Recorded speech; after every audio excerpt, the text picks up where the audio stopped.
All right. Hello, everybody. Welcome back to another episode of The Market Close. We are live. We've got Amazon on deck. We've got Apple on deck, a bunch of other companies. I'm here with Jose and Sam. Neil should be joining us in a bit. It's been quite the day in the stock market in terms of what has been happening. Obviously, the big story, and we will talk about this more tomorrow because we got earnings to focus on. But obviously, I think everyone has seen the news. Leopold Situational Awareness, one of the biggest hedge funds in the world, 45 billion of assets in the context of riding the AI wave, has been liquidated. And the buyer of those assets was Citadel. Absolutely crazy stuff that's going on. We'll have a lot more to talk about it. But that is the backdrop going into these earnings. Massive rally in the semiconductor names because essentially the market is interpreting that Leopold liquidation as the bottom. The structural deleveraging hopefully is done. And now we've got Amazon and Apple. Jose, Sam, what are you guys expecting? I just hope Amazon doesn't break it. That's it. That's all I want. Amazon, you have one job. Jose, your mic is hit. It's not just me, right? No, it's not. It's not just me, right? Okay. Yeah. I think just unplug it and come back in. Sam, yeah. You've held Amazon for a long time. How are you feeling? Yeah, I mean, it's been a freaking wild ride. Amazon's like up and down the portfolio. Meanwhile, everything is like just down, right? So I was just telling you guys beforehand, I was like, dude, I was looking up last night. I'm like, man, I got butchered, solid bounce. I'm like, okay, maybe we're still back in this game. So I was awake when I saw that news last night about Leopold, and I didn't really. So was I. It was like 11:30 at night. Yeah. I didn't think much of it because they're referring it to SALP, and I don't know. I've never seen that term before. And then I was like, wait a minute, what? And then I was reading the stuff as it was coming out this morning after I woke up, and I was like, no freaking way, maybe. But the Microsoft earnings yesterday were pretty wild. I was expecting a CapEx raise.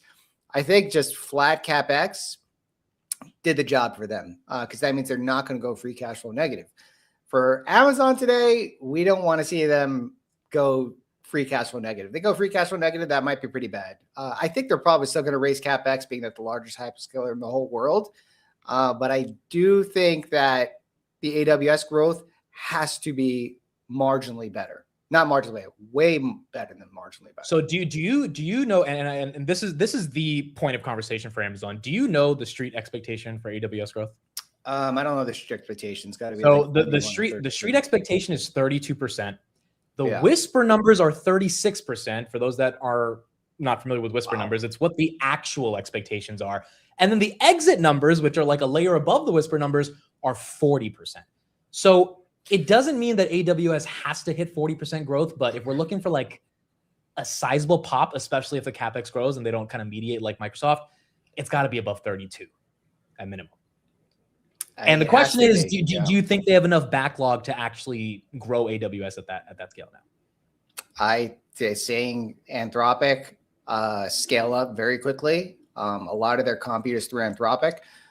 They don't have as much OpenAI exposure, and Microsoft did make it a point to say in their earnings call many times that a lot of growth, 90% of the growth, is outside of non-frontier companies, right? So the fact that they said that, I think it's good news for AWS. 40% plus, I would be wild if that was the case. Like the market's gonna be flying if that happens. I think the market has expected their CapEx to be higher. I don't think that they're going to come in and say the flat. If they say flat CapEx, dude, we might get the most face-ripping rally ever. But yeah, I do want to see better margins. I don't want to see the margins get hit. Margins get hit, that might be pretty bad. I agree. It's definitely going to be something that we need to see. I just put the which one outperforms poll in the chat, Amazon or Apple. So you can put in the chat which one you think outperforms. Triple V, thank you for the $200 super chat. Deeply appreciated. I was talking to our friend Triple V today. He has had an Amazon position for a very long time. So this is one of those stocks that I think a lot of retail owns. And for some people in retail, like yourself or the Chris Camillos of the world that have been pounding the table, it's a massively large position. For some people, levered position. But for other people, I think a decent chunk of people, I mean, put in the chat if you own Amazon, a decent chunk of people have a bit of Amazon. So it's one of those earnings that really matters. And the thing is, the stock has been stuck for the better part of 2 years now, which is why I think people are expecting we could get that breakout. Jose, you're back. Your expectations for Amazon? hopefully I'm doing much better. Is my mic working? Not working? Yeah, you're good. Yes. So, I mean, just expecting massive cloud growth, right? And I do expect to hear more about CapEx growth as well. Just because they are not slowing down. They're making, I mean, the Tranium is getting strong receptions. They kind of announced that they were planning on selling Tranium in the past few months. So we're seeing Anthropic also do extremely well. So I'm pretty excited about their cloud growth. And this is the giant. So hopefully they just don't break the semiconductor market. Jose, do you think that they're going to actually slow down CapEx or mediate like Microsoft, or no? No, I think they know they're going to go free cash flow negative, so they can't even do kind of like something that Microsoft said. The market already knows it. I think they're just going to go full on. They're going to send it.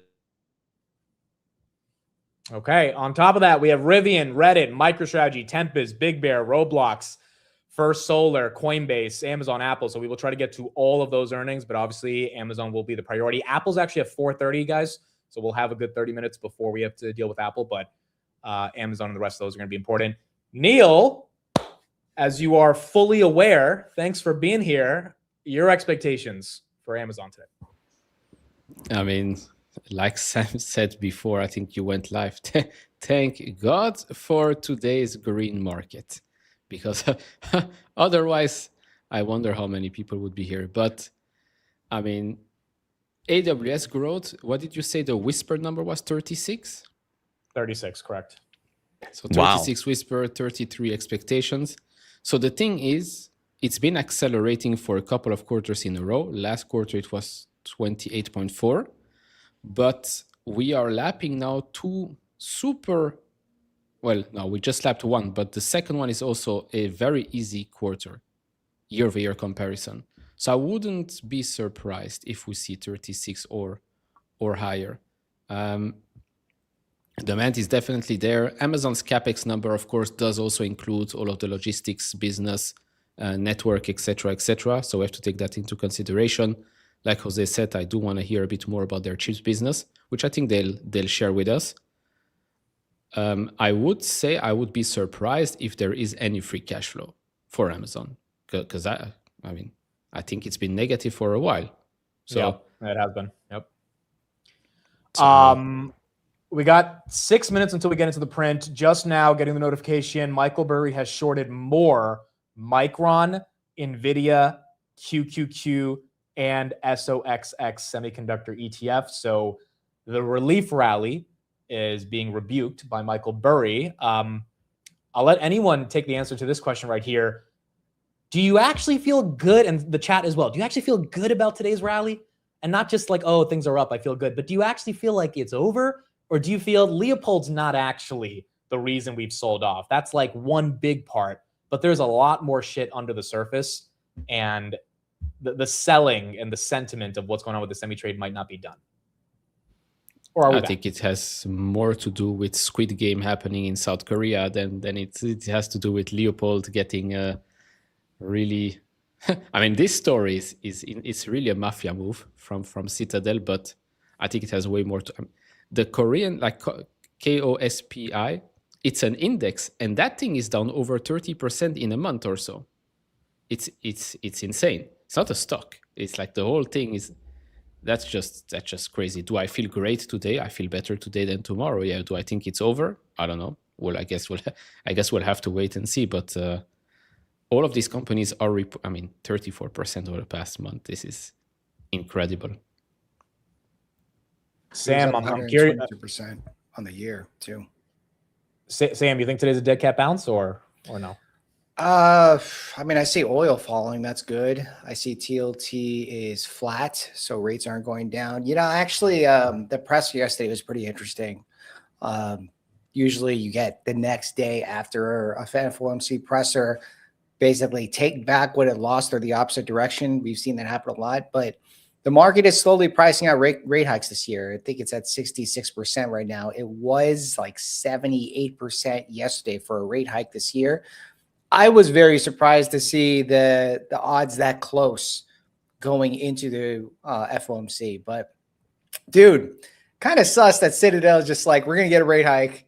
We didn't get a rate hike. And then they turn around and buy the dip by buying all the stuff from Leopold or Leofold or whatever these nicknames are that I'm seeing in the chat. I'm very surprised. But, at the same time, I'm going to take it day by day. I'm not going to go all in over here, but it is nice to see a lot of moving averages recovering today. Technical perspective, still not doing too great in the markets right now, but SPYs definitely look a lot better today. Jose, your thoughts on the strength of this recovery?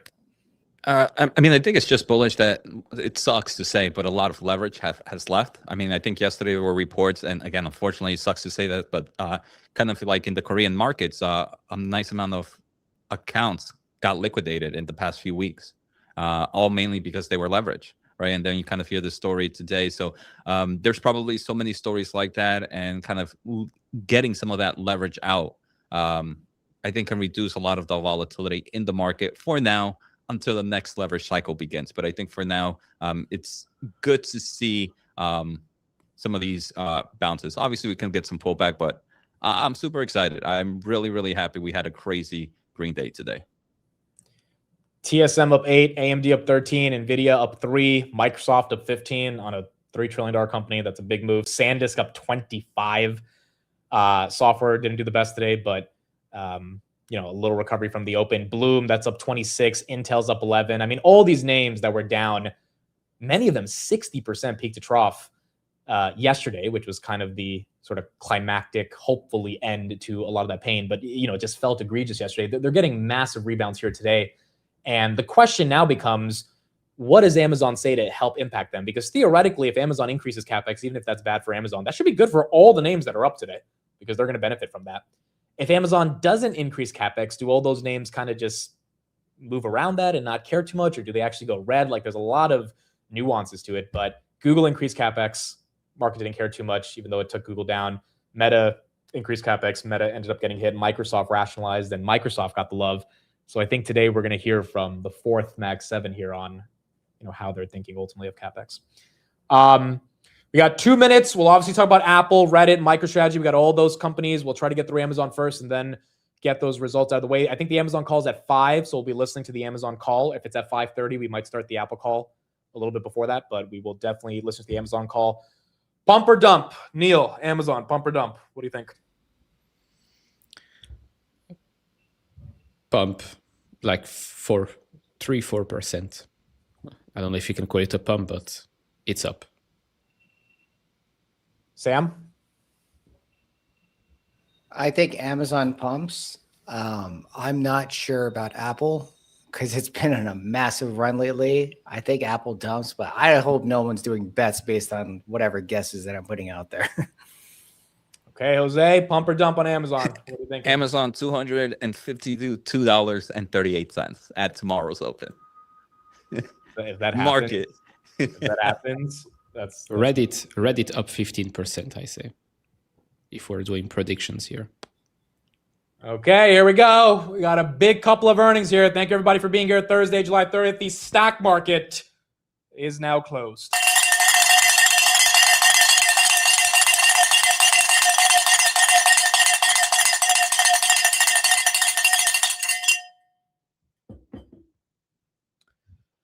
And now we wait. Amazon closed the day, 3.9%. S&P 500, pretty nice rebound, 1.68% on the day. Meta, it was down worse, was at 520, now at 539, but still down 8% on the day. AMD was looking like it could potentially have gone below 400 yesterday, 485. That's up 13. NVIDIA ends at 195. Microsoft, best day it's had since 2020, up 15%. SanDisk up 25%. GE Vernova up 9. T1 Energy up 14. You had UPS that was up a little bit on the day after going down 5% yesterday. Elf was up 1%. SMCI was up 8%. Marvell was up 12%. Dell was up 9%. BMNR up a little bit. Bitcoin had some love today. So overall, a lot of the high beta experienced some of the green. SpaceX actually got $1 billion contract yesterday. And, the stock was basically flat today. So, wait, what are your predictions? Are we dumping, pumping? Well, now that it's up 4%, I think I could say it's pumping. I have no idea, dude. I have no idea. But we are getting a little bit of love. 4%. I don't have the numbers yet. 245 after hours. AWS. Okay, I'm gonna read the numbers as I get them. The street wanted 40 billion. They came in at 42.2 billion for AWS. That's a beat on AWS. I don't know what the year-over-year growth is on that, but I'll find out in a second. Operating margins, wow, 13.7 versus 12. That's getting pretty damn close to the 15% operating margins range, which is where they need to get to. So that's a big increase on operating margins. Net sales, 200.6 versus 197. That's a $3 billion beat, similar to Microsoft. Operating income, 27.4 versus 23.6 billion. That's almost a $3.5 billion beat on operating income, likely because of those margins. So their profitability continues to be strong. 250 after hours. EPS 575 versus 182. That's probably a bit skewed due to their Anthropic stake, but still a very nice beat on EPS. As the stock goes up 7% after hours. Well, I guess Is it 252 yet? Yeah. right there. I just saw it. No, these are great numbers. Number. These are great numbers. I mean, like, forget the EPS beat that has a lot of the Anthropic stuff in it. I mean, the operating margins, dude, operating margins for Amazon was 5% a year ago. Wow. It's at 13.7 right now.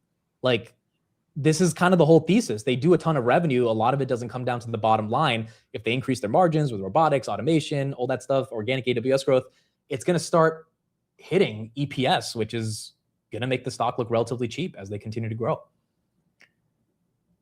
So AWS increased 36.6%. Wow, they beat the whispers.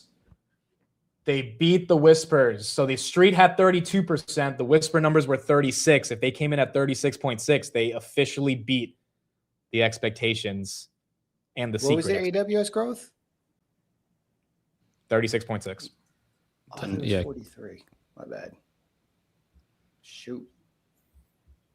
Because they did 42.2 billion this quarter, you said, and same quarter last year was 30.8. Yeah, I mean, this is not bad. Nebius is up after hours. Spy's up after hours. CoreWeave's up after hours. AMD's up. NVIDIA's up. I mean, you had the best day in the past month to report on earnings, and Amazon with these numbers is definitely capitalizing on it. 256 to 250, so a little bit of a red candle, but still up 6% right here. After hours. A couple of the results, and then we'll get into the deeper numbers. Rivian, they beat by 19% on EPS, negative 63 versus negative 78. EPS up 35% year over year. Revenues up 27% year over year, 1.65 versus 1.57 billion. Rivian beat revenue by 6%. The stock is basically flat. Tempest, they beat by 73% on EPS, negative 4 versus negative 15. Revenue 382 versus 379, beat by 1%. Tempest right there is up 1.72. I don't have the Reddit numbers, but if Reddit is up, Reddit's up about 1%, then we should be getting it soon. Rivian did 12,613 vehicles versus 12,145, which is what the street expected. First Solar, they beat by 40% on EPS, 392 versus 281. They missed on revenue by about 10 million. That stock up 4% as well. Revenue's down 4% year over year. EPS is up 23% year over year. A little bit deeper into Mr. Amazon. So they did miss on the guide for Q3. Street wanted 203. They came in at 202. Operating income, they guided for 26.5, which is way better than last year's 17.4. Fastest growth on AWS in 18 quarters for AWS, $25 billion annual run rate for their custom chips. I'm assuming Jassy is going to talk a lot about Trainium and what's going on there. Amazon still up 6%. Free cash flow did come in negative. Wow. Negative 7.6 billion. The street thought it would be negative 3.8 billion. So definitely a business that is not free cash flow positive anymore. But the fact that it's up 6% in the midst of losing that much cash versus the expectations, it just proves that the street is okay with it because AWS is growing like crazy. Up 6% right here after hours. Neil, your raw reaction. to AWS? I said it before. I said it. Well, I'm not surprised because again, the year-over-year comparisons are easier. It gets harder from here on out. The numbers will get a bit. The year-over-year comparisons are a bit more tricky, but yeah, it's one of the best businesses ever. But by the way, on the free cash flow side, consensus, like you said, was what, close to 3 billion, right? Yeah. But the range is between negative 20.9 billion and $40 billion. That's the range. Oh my goodness. Of the estimates. So analysts have no idea. So that consensus number is basically worthless. But Amazon as a business, if you look at free cash flow, has always fluctuated. There was always a short period of time where suddenly free cash flow, trailing 12 months free cash flow was through the roof. And then they said, actually, we're making too much money. Let's reinvest it all. And then free cash flow went back down. It's one of the only big companies that our free cash flow margin has been single digits for many, many years. Okay, we got Reddit and Roblox. Roblox is down 10%. Reddit goes down. Wow, Reddit just pumped to 190 and now it's at 174. That thing's going to move. That thing makes wild moves after hours. That might come right back. Yeah, I agree. Yeah. Reddit beat by 30% on EPS, 125 versus 96 cents. Revenue 804 versus 731. They beat by 10%. EPS is up 178% year over year. Revenue is up 61% year over year. I do own Reddit. I don't know if any of you three own this one. Yes. You own it? Yeah, this, to me, once again, this company just continues to beat expectations when it comes to growth every quarter. And it got a pump for a millisecond here. Now it's dumping. Something they said is definitely getting the street upset. But EPS and revenue growth are huge. Daily active unique users are also up 18% year over year to 130 million per day. Roblox missed on revenue by 8%, 1.47 versus 1.6 billion. EPS, they beat by 156%. I think this was their first GAAP profitable quarter, 21 cents versus 37 cents. But their DAUs missed by 5 million, 123 versus 128. And it looks like that DAU miss is taking them down 11%. Reddit now down 4%.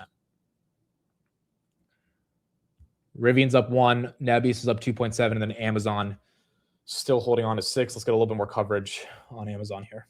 Was about $200 billion for the quarter. Net sales up 20%. That was stronger than expected. The reported EPS number, we are not going to compare. It was $5.75. There is an impact here from some of the paper gains from Amazon's stake in Anthropic. So no comparable number there.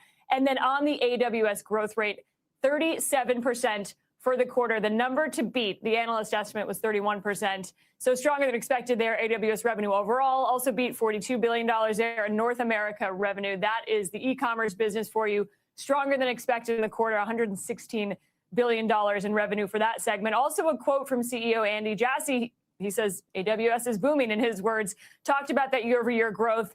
Called it the fastest growth for AWS in 18 quarters. Also calling out advertising with another strong quarter. That was up 26% year over year. You can see the stock reacting up more than 6% on that news, Mel and Mike. All right, Kate, thank you. Let's dig deeper into Amazon's. Jose, your thoughts on these Amazon numbers? Yeah, I mean, cloud growth was great. Like you mentioned, $25 billion on their chip business. This is something on the annual run rate, growing triple digits percentage year over year. And then they also said 25 billion annual revenue run rate for their AI business, also growing triple digits percentage year over year. So they're showcasing that with their own chips and obviously with everything else that they buy, they're able to make money. I think it was also even crazy that in the letter they said that AWS is booming. I'm surprised they didn't put rocket ships emojis as well on the press release, but that's overall exciting. I do see a lot of neocloud players up about 2-3%. I'm trying to see if there was anything in there that is creating, or is it just more of just AI announcement? Do you think the cloud computing revenue growth is enough to get the neoclouds to pump on that? Yeah, I mean, if we hear, especially in the call, hey, we're still compute constrained. Hopefully we get something similar to Google, where it's like we need to bridge something by getting some more third-party data. I think that would be very bullish for a lot of these neocloud players. Sam, your thoughts? So I'm picking up some numbers over here. Their Q3 guidance apparently missed, but Yep. I don't think anyone really cares too much about the e-commerce business, at least not right now. AWS did beat on the top line, which is really good. We already said 37% year over year. I mean, that operating margin is just wild because that beat estimates by 6%. I mean, it still looks good. I actually, you guys are right. I didn't know that they're free cash flow negative already. I must have missed that when I was looking at the numbers last week. But market has already digested that. I think we're going to see what's going to happen on the earnings call. SanDisk is up above 1,300 again. I think the memory names love what Amazon reported, but we don't have CapEx numbers yet, right? They put that in the earnings call, but I mean, why wouldn't you expect it to go up? I would expect it to go up. Maybe not crazily, but Google went up by 15%, Meta by 15%, Microsoft flat. I have to be honest, if they say CapEx is flat year over year, I think that would be really good for the markets. But I think we really saw the numbers that we were supposed to see. So, you know, again, I don't know exactly how the market's going to react after we hear those CapEx numbers, but that will be on the earnings call. And I believe they do get, I'm surprised they gave the guidance on here. Don't they usually give the guidance in the earnings call for Amazon? Usually, yeah. Yeah. They usually give only revenue guidance in the press release and then all the rest in the call. Okay. Yeah. I do think that the AI business at $25 billion is pretty wild. That's probably still growing in triple digits. This is a new business that they just started like a few years ago, like already a $25 billion run rate. Pretty wild. And again, AWS is not a small company. So 37% year over year is massive. Like it's certainly no GCP, but GCP it's catching up. 82% year over year for GCP is wild, but those were easier comps. Amazon already had the hard comps, and then they accelerated from 18% all the way to 37%, right? So I think we're starting to see a little bit of the ROI here for these hyperscalers. We need to see that ROI trickle down to cloud. And yeah, Austin said it, 26% year over year for advertising. Advertising has very high margins as well as that business scales. So we're probably gonna hear some commentary on that one. So overall, no wonder Amazon's total operating margin for its whole business or aggregate operating margins is at 13% versus the 12% expected. Coinbase, I'm curious to see. Go ahead. Just real quick, Coinbase, they missed by 224% on EPS, negative $1.36 versus negative 42 cents. I don't know how it's that big of a miss, but it might have something to do with their crypto holdings. Revenue 1.2 versus 1.28 billion. They missed by 5% on that. Revenue's down 20% year over year. EPS is down 126% year over year. I mean, these numbers just don't look that good. And it's looking like the market is not happy with the trading volumes right here. Go ahead, Jose. Yeah. Oh, go ahead. Sorry. I was going to say, if you can pull up the charts, because I know for Amazon, Marvell and Astera Labs and Credo are big kind of suppliers of them. So I wanted to see if there was any correlation happening on those three players. Yeah, Credo's up, Marvell is up, and then A Lab. That pretty much all the semis, including the memories, neoclouds, are up after hours. Mr. Future Investing, Tanner, your reaction to Amazon? Amazon's looking great. Reddit's looking great. It was it's been a good day. I've been a little bit out of it today, so I came to listen. I'm not streaming this or anything. I'm just popping in, but celebrating another Mag 7 win with the boys. Dude, Reddit's down. Yeah, but dude, I'm not worried about the stock. They blew past expectations. That's what I'm worried about. Long term, they beat by expectations on 10% on the upside, and even more. Like, they have consistently beat Wall Street expectations by double digits. It's mind-blowing how good that company is doing. So how do you explain the drop? Is it purely because the market was waiting for maybe a comment on data licensing deals or something like that? Or it's just EPS miss and that's it? I mean, that could be a very real reason. I need to go through and listen to the call whenever it happens. But in no way do I see these top and bottom lines and then want to sell out of my position. This is a wild company growing at high double digits, 60+% growth rates. Gross margins remain above 90%. EPS is up 180% year over year. Net income more than double. Like, this is wild how good of a company Reddit has been. whenever you compare their average revenue per user versus Meta, they still have a long way to go increasing, how much they're charging per ad, let alone how fast their actual user base is growing. Now, some people have a problem with Reddit, but anyway, yeah. Big Bear AI in line on EPS, 5 cents versus 5 cents expected, negative 36.7 versus 36.3 million. Revenue's up 13% year over year. EPS is up 93% year over year. The stock is down 4% after being up 9% today. This is one of the smaller cap software AI plays. So the street not fully loving these results. Amazon, baby, almost 10% after hours. I mean, it was a great day for them to report, but also, no, here's the thing. They didn't give the CapEx number. So on the call, if Jassy ends up increasing it dramatically, I mean, we could definitely see that flip and go red pretty quickly. We saw this happen over the past few weeks with some of these other names. I would hope that doesn't happen, but I mean, at least as of now, Microsoft did the opposite. Microsoft tempered the CapEx yesterday and it pumped 10%. So I think that's the question. Yeah.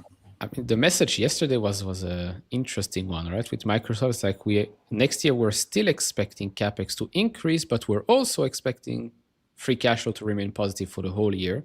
And then they added, like Sam said before, like 90% of that huge backlog is from non-frontier models. And I think it does help in this situation where the market still believes, oh, what if OpenAI blows up and doesn't reach its full potential, blah, blah, blah. What happens with all of the commitments? So if Amazon can say the same thing, that the majority of its AWS usage comes from non-frontier models, I think it could be good. But you know what I find so funny about that is I'm going to guess a lot of these people that are going to be these customers are just a different business, but they're also still using the frontier models. It's not like it's a whole different AI company. It's just like a company that's going to be using either OpenAI or Anthropic's models, and is paying for that. So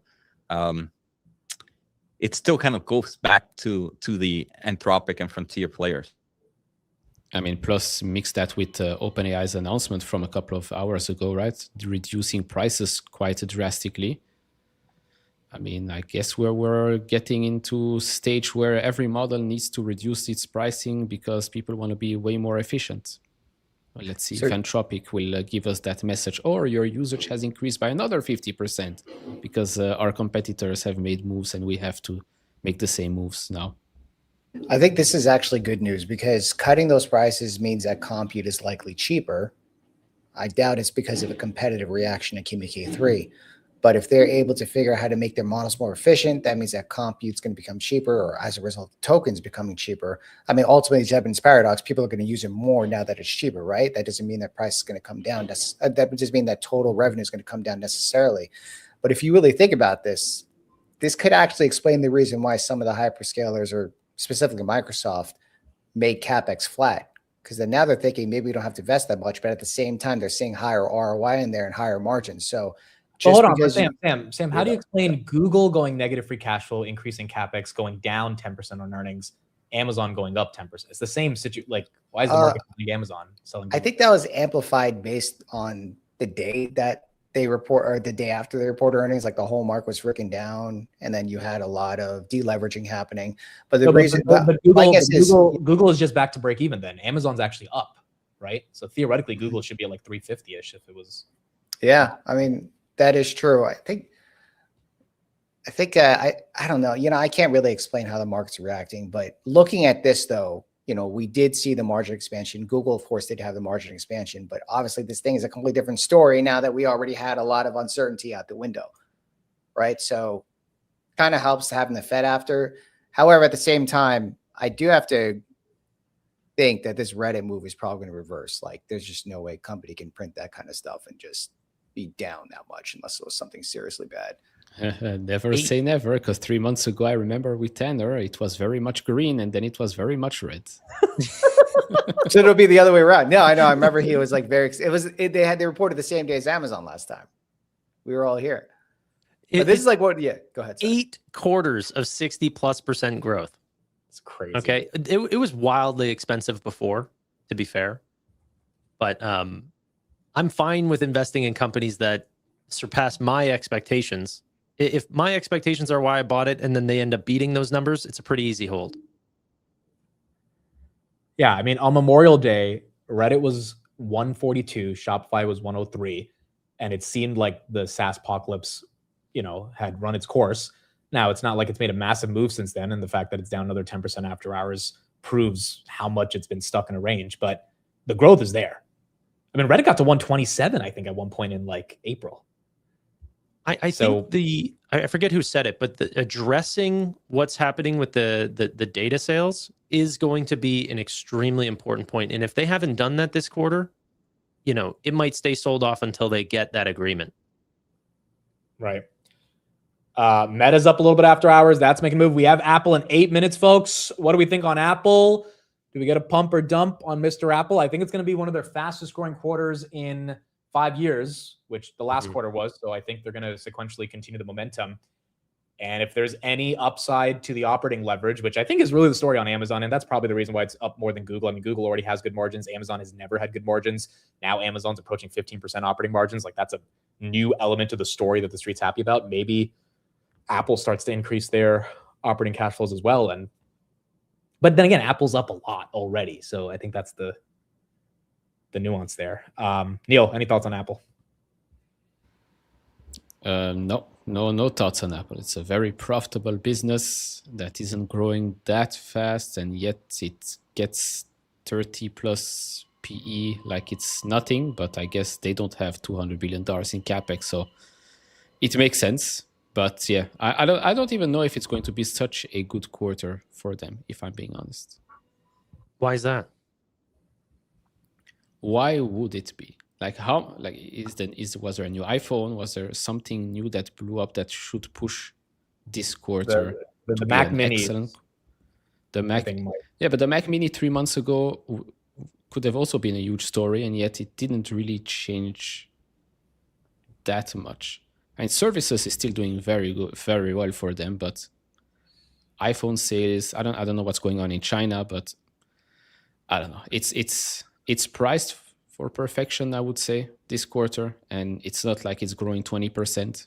I think it's still single digits. So, do you think that the price increases has slowed down people's purchases, or do you think consumers are just going to show up and pay the higher prices that they're asking for? I don't know how many people that buy iPhones buy the iPhone straight and not through a telecom company or something like that. So I don't know. But the MacBook Neo might be a very good tailwind for them because that's been very successful.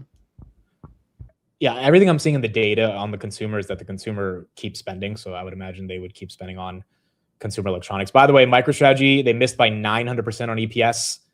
They missed by 2% on revenue. Every time this company reports, I'm just not sure why people care. This is a stock that's levered towards Bitcoin. Their earnings literally have zero relevance. So I don't think there's anything to analyze there. If Bitcoin was up, MicroStrategy's up. If it's down, it's down. So that's what you have on MSTR. I gotta be honest. When Strategy gets liquidated, that might be the bottom of Bitcoin. But I don't know if that's happening anytime soon. Like, these fools just keep buying this stuff. They will raise cash. They're just never gonna get liquidated. Dude, the fact that Leopold couldn't survive long enough and Sailor's out here just every week finding a way to pump more money into the company, it's wild. It is while he keeps selling Bitcoin, right? Because he sells Bitcoin, but MicroStrategy buys it, or how does it work? That's a good question. I'm not sure. I don't think anyone could really explain it, to be honest. Reddit. That was, by the way, I wasn't even around whenever that Leopold thing, I couldn't stream today, but oh my gosh. And I called that too. I said Leopold was going to be a flash in the pan, and boy, oh boy, did that turn out to be true. But in the chat, how many people thought Leopold was going to be, and by the way, I the guy's still filthy rich. His fund still made a lot of money. It's just obviously, this was an unfortunate thing, but and he got the stock picks right. He just got greedy with the leverage. But how many people thought like Tanner thought that this was going to happen?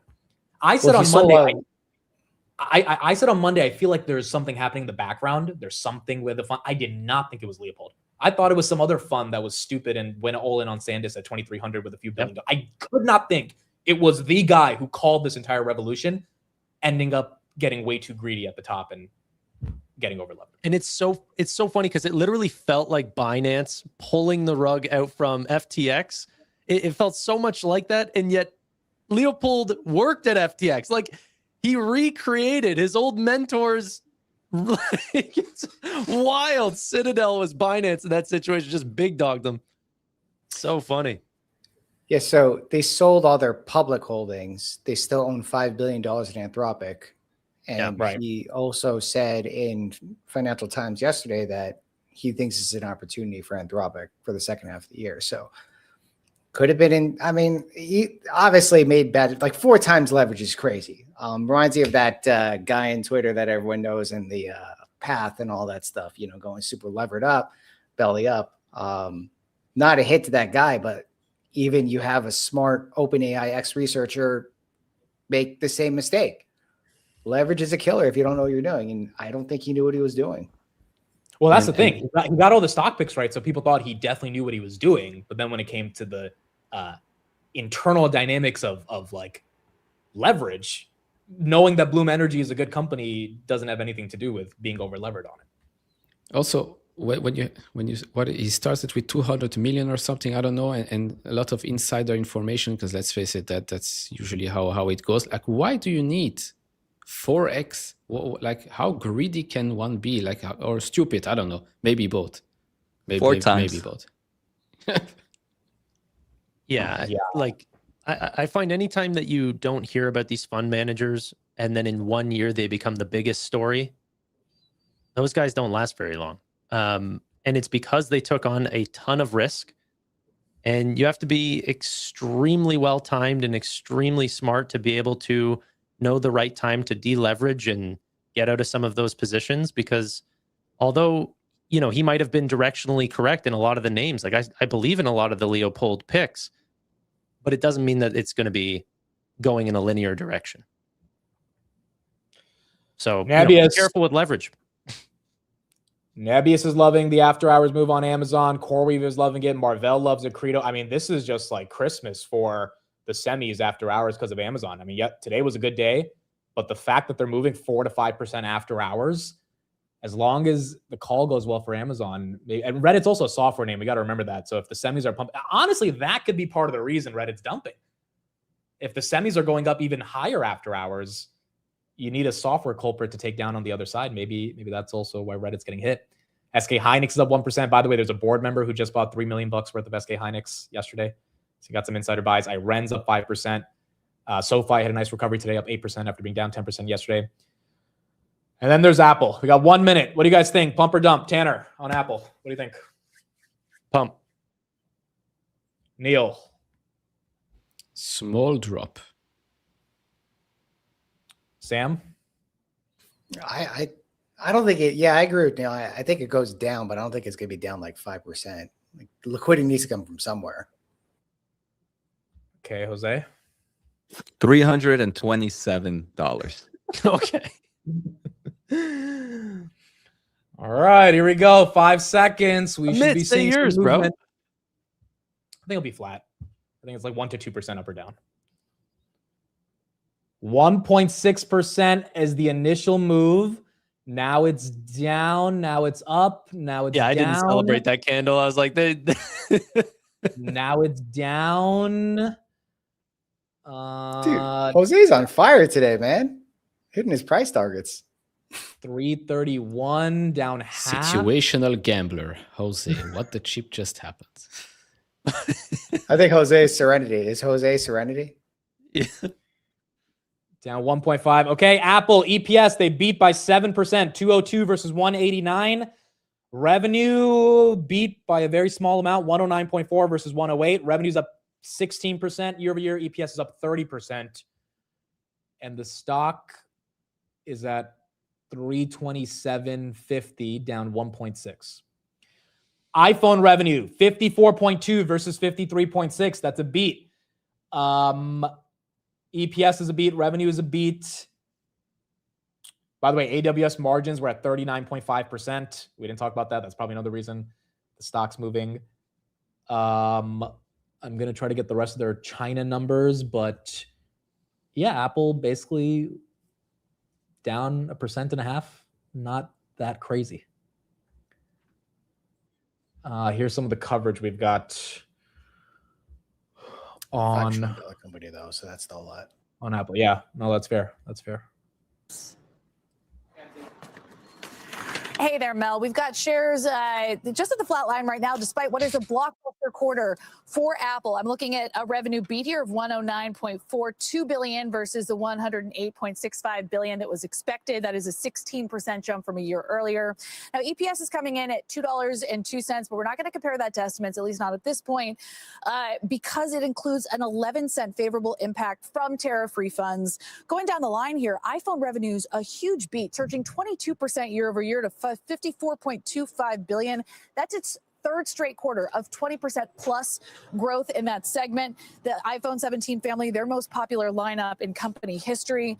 Services coming in slightly light at $30.74 billion versus $31.22 billion expected, but still, I mean, that category is still up 12% from a year earlier. And then China, a third straight quarter of 20% plus growth. It's up 22% to $18.8 billion. That's been a huge bright spot for them. Gross margin is coming in at 50.1%. But again, we're not going to be comparing that to estimates at this point because it includes that favorable impact of 2 percentage points from those tariff refunds. Cash on hand, we're looking at $146.5 billion. And then I just have to point to the Mac segment because it was just a blowout quarter there, $10.35 billion, beating estimates of $8.74 billion. And then just a couple minutes ago, guys, I was catching up with CEO Tim Cook back there in Apple Park. It's his final quarter, of course, as CEO, 15-year tenure before he hands over the reins to John Turnus.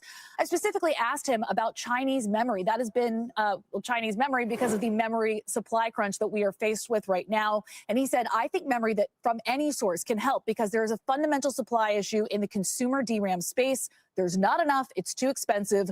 So both of those things are happening at once and obviously related. Any source providing some supply would be good. So it seems like all options are on the table. Of course, CXMT, that DRAM supplier in China, just went public this week in Shanghai.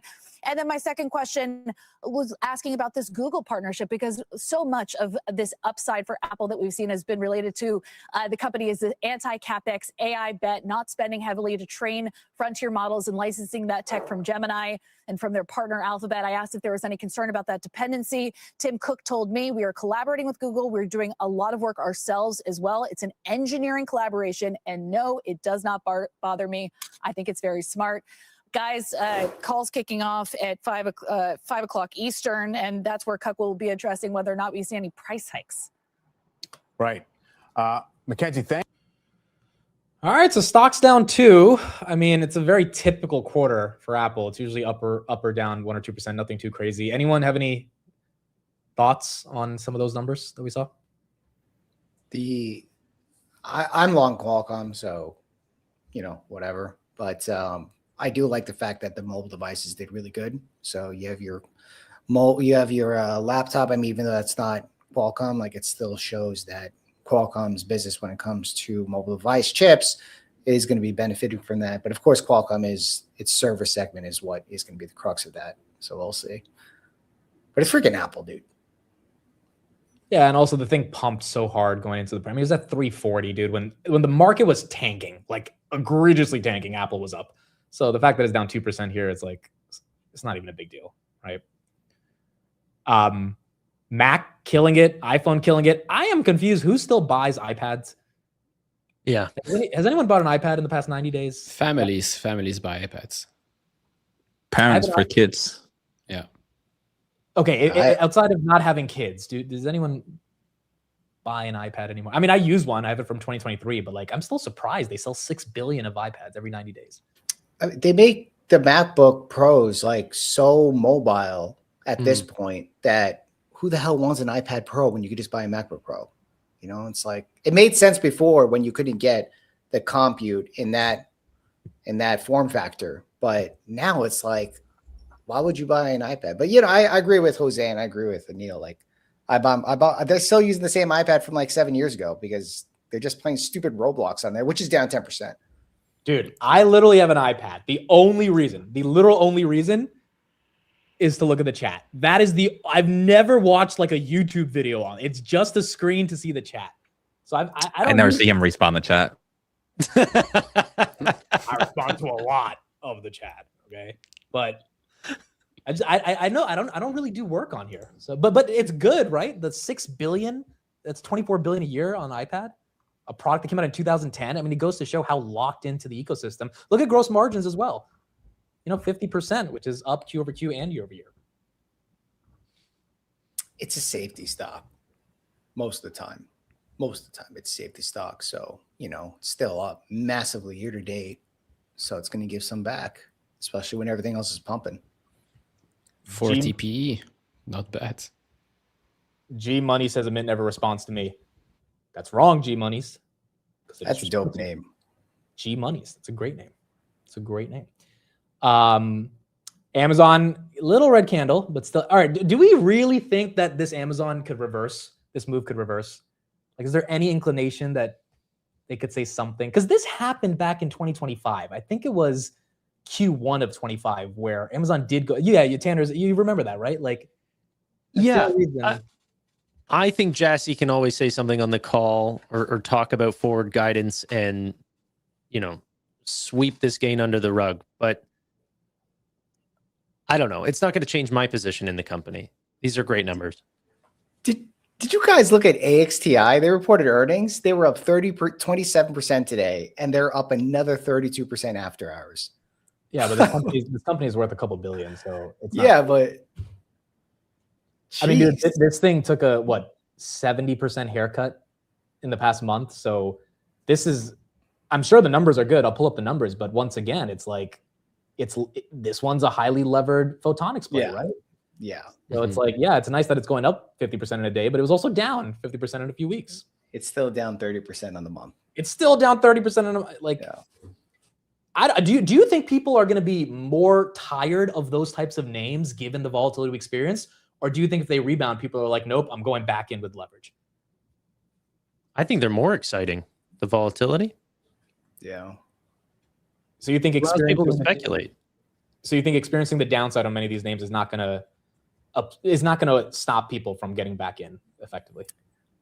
I think people are going to be careful with these smaller companies now. I mean, there's a lot of great photonic stocks out there, but these like couple $1 billion ones, some people would be like, oh, I learned my lesson, so I'm not going to do that again. Like buy freaking Cyphers, some overseas market, right? It's just, that's risky as hell. But like, companies like Credos, Light or Lumentum and all those companies, like those are actually really good companies, but buying these small ones, like they're so risky.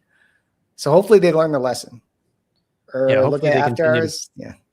If they continue to put up these numbers, people will definitely get back in. I mean, Tesla back in 2018, 2019, the amount of capitulation, then people buying much, much higher after 2020. No, but hold on, Tanner. Tesla is a really big company. This is a bottleneck in the photonics. Yeah. I'm not talking specifically about AX. I'm talking more Lumentum coherent, like the $50 billion, $60 billion range. That's where Tesla was back in 2018. That's fair. All I want is like the market to pump back up and Bury to be liquidated. That would be chef's kiss. Okay, well, I got to run. Good luck on the calls. Congrats to the long-term holders of Amazon. I just want to quickly shout out, I did a massive interview today that will be out. Can we get the exclusive? Can we get the exclusive? Can we get the name? You want the name? Can we get the name? Do you think I don't say should? the name. It's Steve. Chat, spam the name. We want the name. Who is it? Okay, here. Leopold. I'll share my screen. Don't like Rick roll us or something.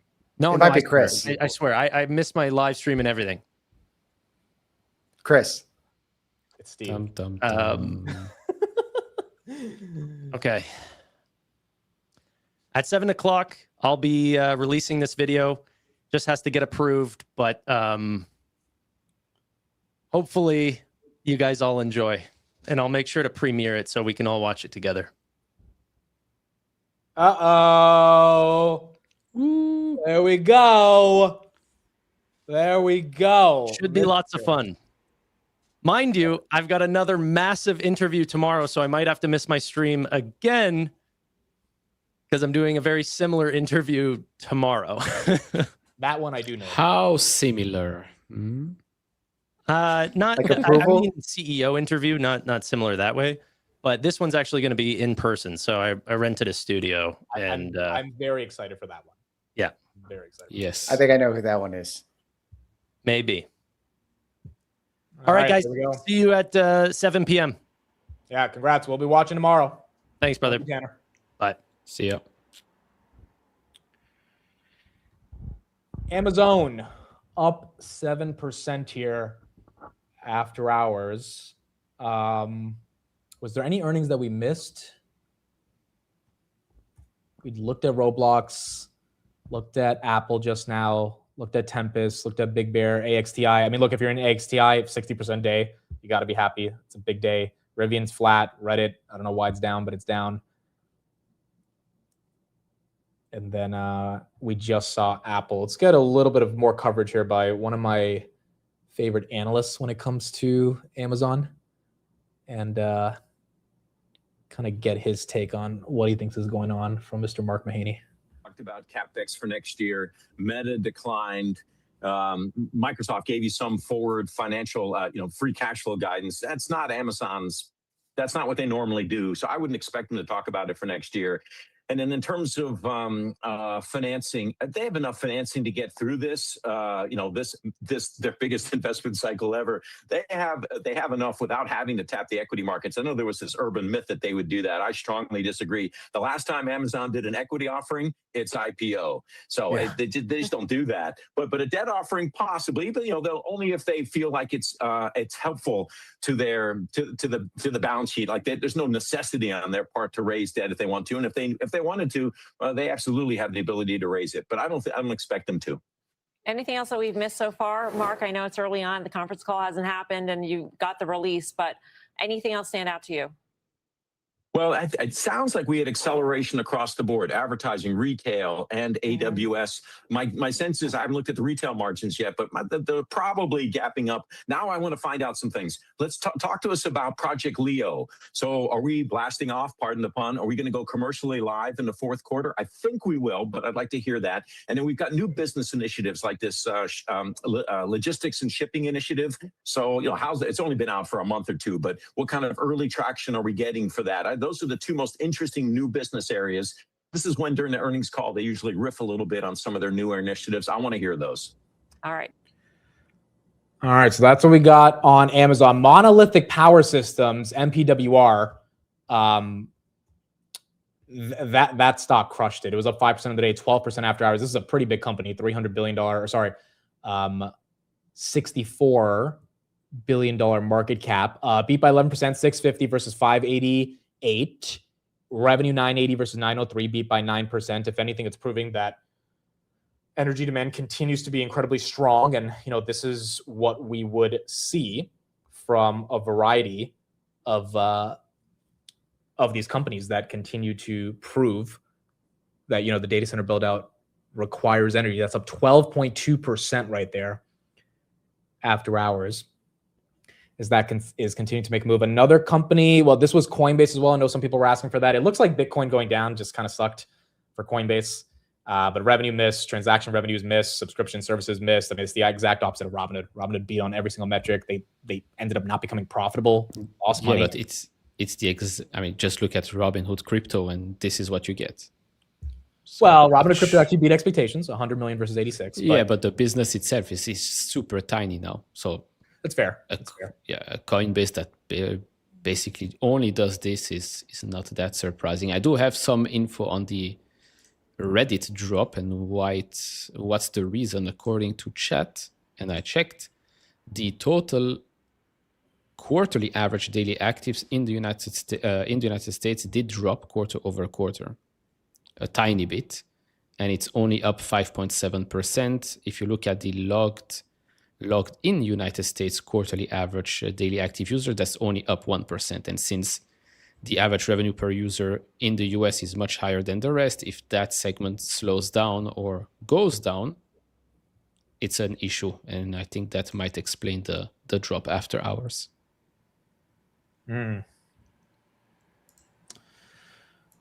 I mean, that's fair. If they're losing the American users, that's probably not what the street wants to see. Next, Power beat by 15%, 120 versus 104. They missed by 1% on revenue. Revenue still up 8% year over year. EPS is up 3% year over year. That stock, I believe, Oracle was up 10%. That is correct. NXT is down about 2%. So nothing too crazy. The real story here, folks, is Amazon. And we're going to see in the next 15 minutes, we'll be listening to their call, what they say about CapEx, how they think about where the broader growth of the business is going. I want to play a couple of clips right here from Skrelly, who broke this Leopold story. He was on a podcast earlier today, and here's some of the math and technical breakdown of what ended up happening, which was really the entire story of the day. Ken is a very smart guy. He sort of shows up and says, how can I be a partner to the Goldmans and the Bank of Americas when they need to get out, of a really risky position? They basically take over the book, right? So I'll give you sort of an example. You're asking the question. So let's say, you're at 45 billion, to sort of try to trace this back, and you're 10 billion of that is in Anthropic, from what we understood. So you have $30 billion of cash in your bank account. And running 4x levered means you have 120 billion gross market value. Oh. So if your GMV drops, 25%, that doesn't sound so bad at 120 billion. Maybe that's, 30 billion. So you're down to 90 billion, but that's not your equity. So your equity drops from 35 billion to 5 billion. Yeah. And no prime broker is going to let you keep 90 billion of gross market value, because once you dip your equity below zero, it's their loss, not yours. Mm-hmm. And they're not going to lose a penny after Archegos and after these other kind of blowups. And that's not their job. And they kind of have the right to take over your portfolio, mm-hmm. which is sort of, something I hope nobody ever has to experience. But they basically call you in and say, listen, these are our assets now. Yeah. And, we're going to decide what their disposition is going to be. TBVN's. Interestingly, we heard that 3 firms were bidding on the assets. So Jane Street, Millennium, and Citadel were sort of brought in a closed circle, sort of late Friday to bid on the remains of the firm. And we got offered a look at $100 million of Anthropic stock, which we were puzzled by. Sometimes you see these SPVs, sort of interest comes across, here and there. And we thought that was interesting. I sort of raised my eyebrow and I was like, is that Leopold? It's because, sometimes when you want to sell $4 billion or something, you don't come out and say you want to sell $4 billion. Yeah, you come out and you say, you want to sell $100 million of it. And usually a guy who wants to buy 100 is enough to buy 500 or more. Yeah. And you sort of fill them out and say, here's 100. Okay, do you want 5 by any chance? And then, your eyebrow starts to raise a little bit that, maybe he's got even more. Now, of course, this is a really odd situation. So we heard Millennium did put in a bid. Citadel's bid was better. Mm-hmm. I think Ken wants to be the guy that everyone goes to when they're in trouble. How's your last? Take us through it. History. Mm-hmm. I was talking to some friends last night about long-term capital management, Amaranth, other famous liquidity-driven blowups. Mm-hmm. And this is up there. Mm-hmm. It's just a really crazy thing. We had heard rumors sort of mid last week, and then they really started crystallizing last night. And this morning, obviously, sort of a fait accompli. And I actually think they did a wonderful job of keeping it relatively quiet. I think some players were already positioning, say, early in the week, Monday, Tuesday, looking to do what my old boss Kramer used to call, shooting against a fund. So if you know somebody has to liquidate, the best thing for you to do, unfortunately, sadly, Darwinian, is to go sell all the positions you have in common and then go start shorting everything they have. Yeah. And it accelerates the sort of downfall as quickly as you can. And this. An absolutely crazy day. Sam, I know you've been tracking the story since last night. Just general thoughts on how you think this will continue to play out over the coming weeks. I mean, that's obviously the market didn't drop that, or semiconductors didn't drop that much because of Leopold. It was just one of the factors of what happened as a result of the drop. Just ultra levered people. We saw it happen in South Korea with the Kospi and everything. What we need to know, though, is that he went belly up, but a lot of people probably went belly up even before that, too. So it wasn't just him. But this guy is like the icon of AI as far as like those secondary players, Bloom Energy, Nebius, CoreWeave, IREN, all these other companies, SanDisk, Micron. And him going belly up is a great indicator that, like, look, at some point, you need to take profit. You can't just keep letting things run. And I've learned that lesson myself. Even like recently, I learned that lesson myself. But dude, greed even hits people who are like extremely smart, doing really well in the affluent nation, whatever. Like they have emotional behavior as well. And Kiss literally got the best. Like that was actually really good what he said. I didn't really think about it that way for some reason, is that if you're 4 times levered and you're down 25%, you basically just lost your entire book. Yeah. Right there. Like that's freaking scary, man. And this is a great lesson learned because it didn't just happen to some retail guy on Twitter and Path or Lemonade, whatever, all the stocks he was in. It happened to a very well affluential person who worked at the top frontier modeling company in the world besides Anthropic. It's kind of sad, actually. Neil, any thoughts? You're muted, Neil. Correct. This whole saga could be a good mini series, like a mini series about this whole AI build out. We could contact Andrew Sorkin. I know he's working on 1929 TV show and some other stuff, but this here is, I mean, prime absolute cinema. This is incredible. I agree. Apple down 4. Usually Apple needs the call to, I mean, last time on the call it flipped green, so we're going to see what they see on the call. Jose, anything you got on Amazon and the robotics sector? I know Jassy will probably talk about that as well. Yeah, I thought it was cool. In their press release, they mentioned that they introduced the next generation of one of their robots that's meant for moving goods up to 1,300 pounds. But the thing that I found pretty cool is they mentioned that they're using AI, and employees can now direct this robot with plain conversational language. And we know Amazon is a robotics company, but I think just showcasing that now AI can actually help. I think if you go down a little bit more, it's more like in the middle. Probably even closer to that one. But just showcasing that now they're using natural language to kind of control these robots definitely showcases that we're almost at the Terminator level. So I don't know if that's good or bad news, but that's pretty cool. Yeah, the robotics stuff is really interesting. Tesla and Amazon should be big winners. Amazon's already done so much in robotics. It's that kind of humanoid robotic revolution that should be good for the semis, should obviously be good for NVIDIA, should be good for the hyperscalers. I think the street's still waiting on that. And I would imagine something like this is Amazon's way of working up to scale that product. Rashil says, I've seen that product in person. Pretty cool.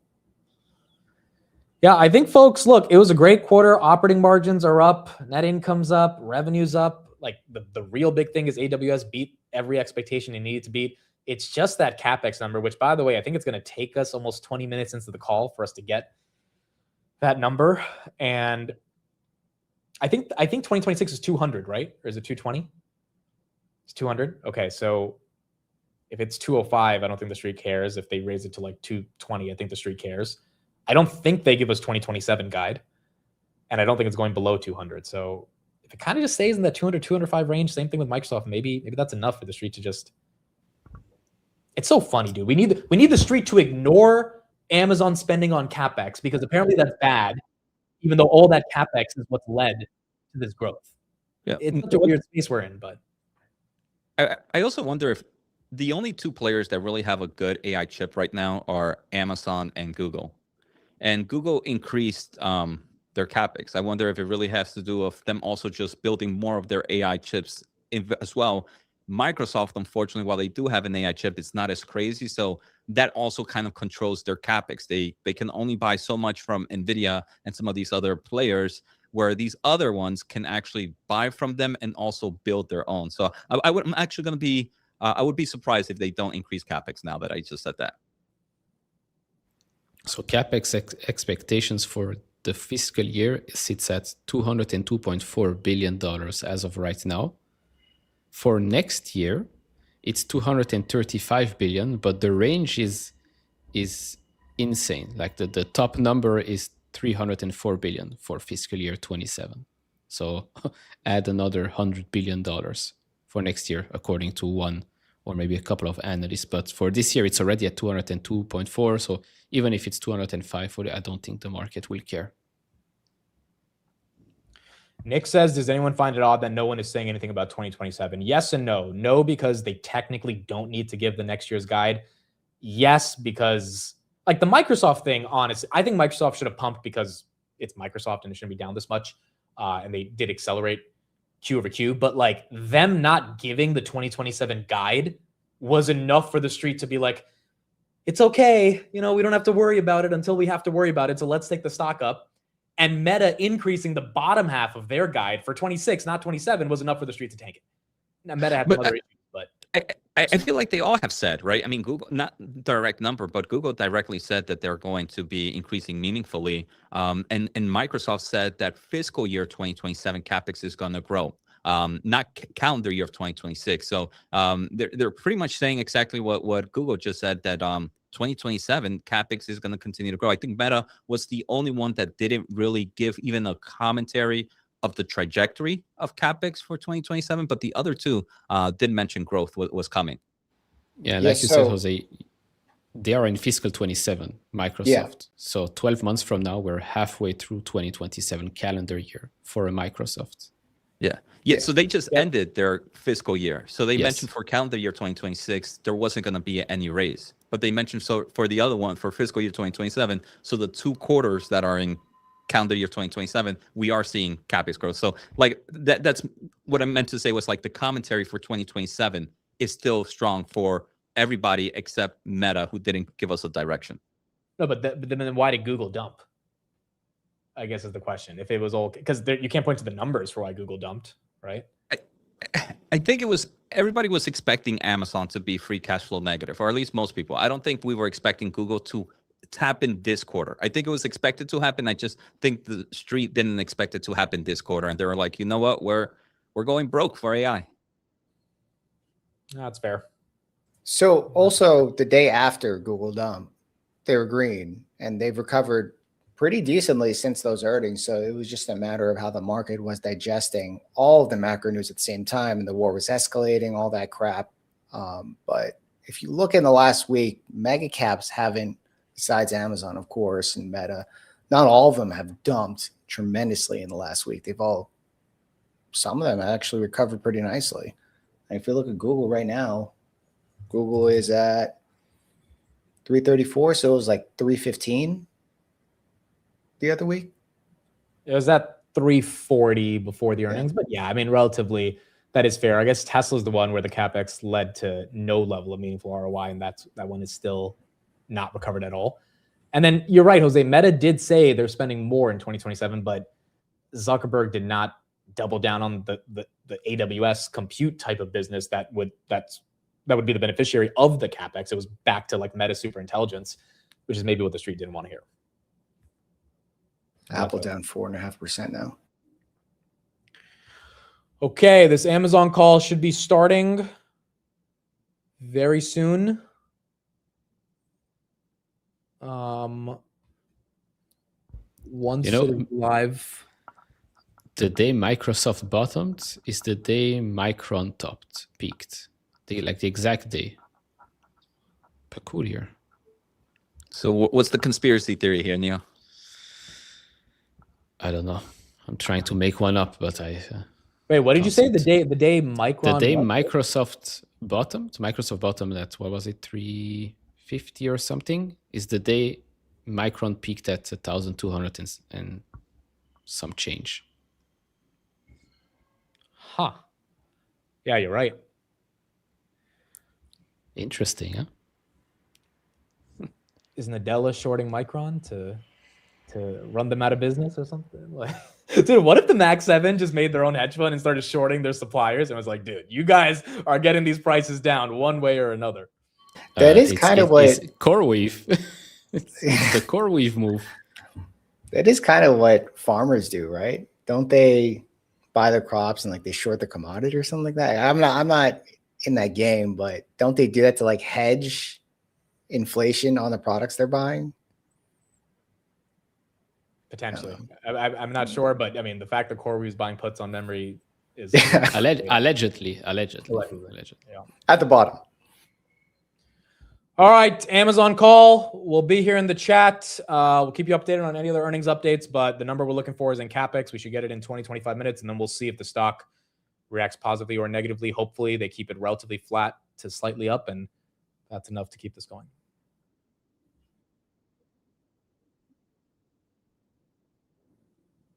During this call, we may discuss certain non-GAAP financial measures. In our press release, slides accompanying this webcast, and our filings with the SEC, each of which is posted on our IR website, you will find additional disclosures regarding these non-GAAP measures, including reconciliations of these measures with comparable GAAP measures. Our guidance incorporates the order trends that we've seen to date and what we believe today to be appropriate assumptions.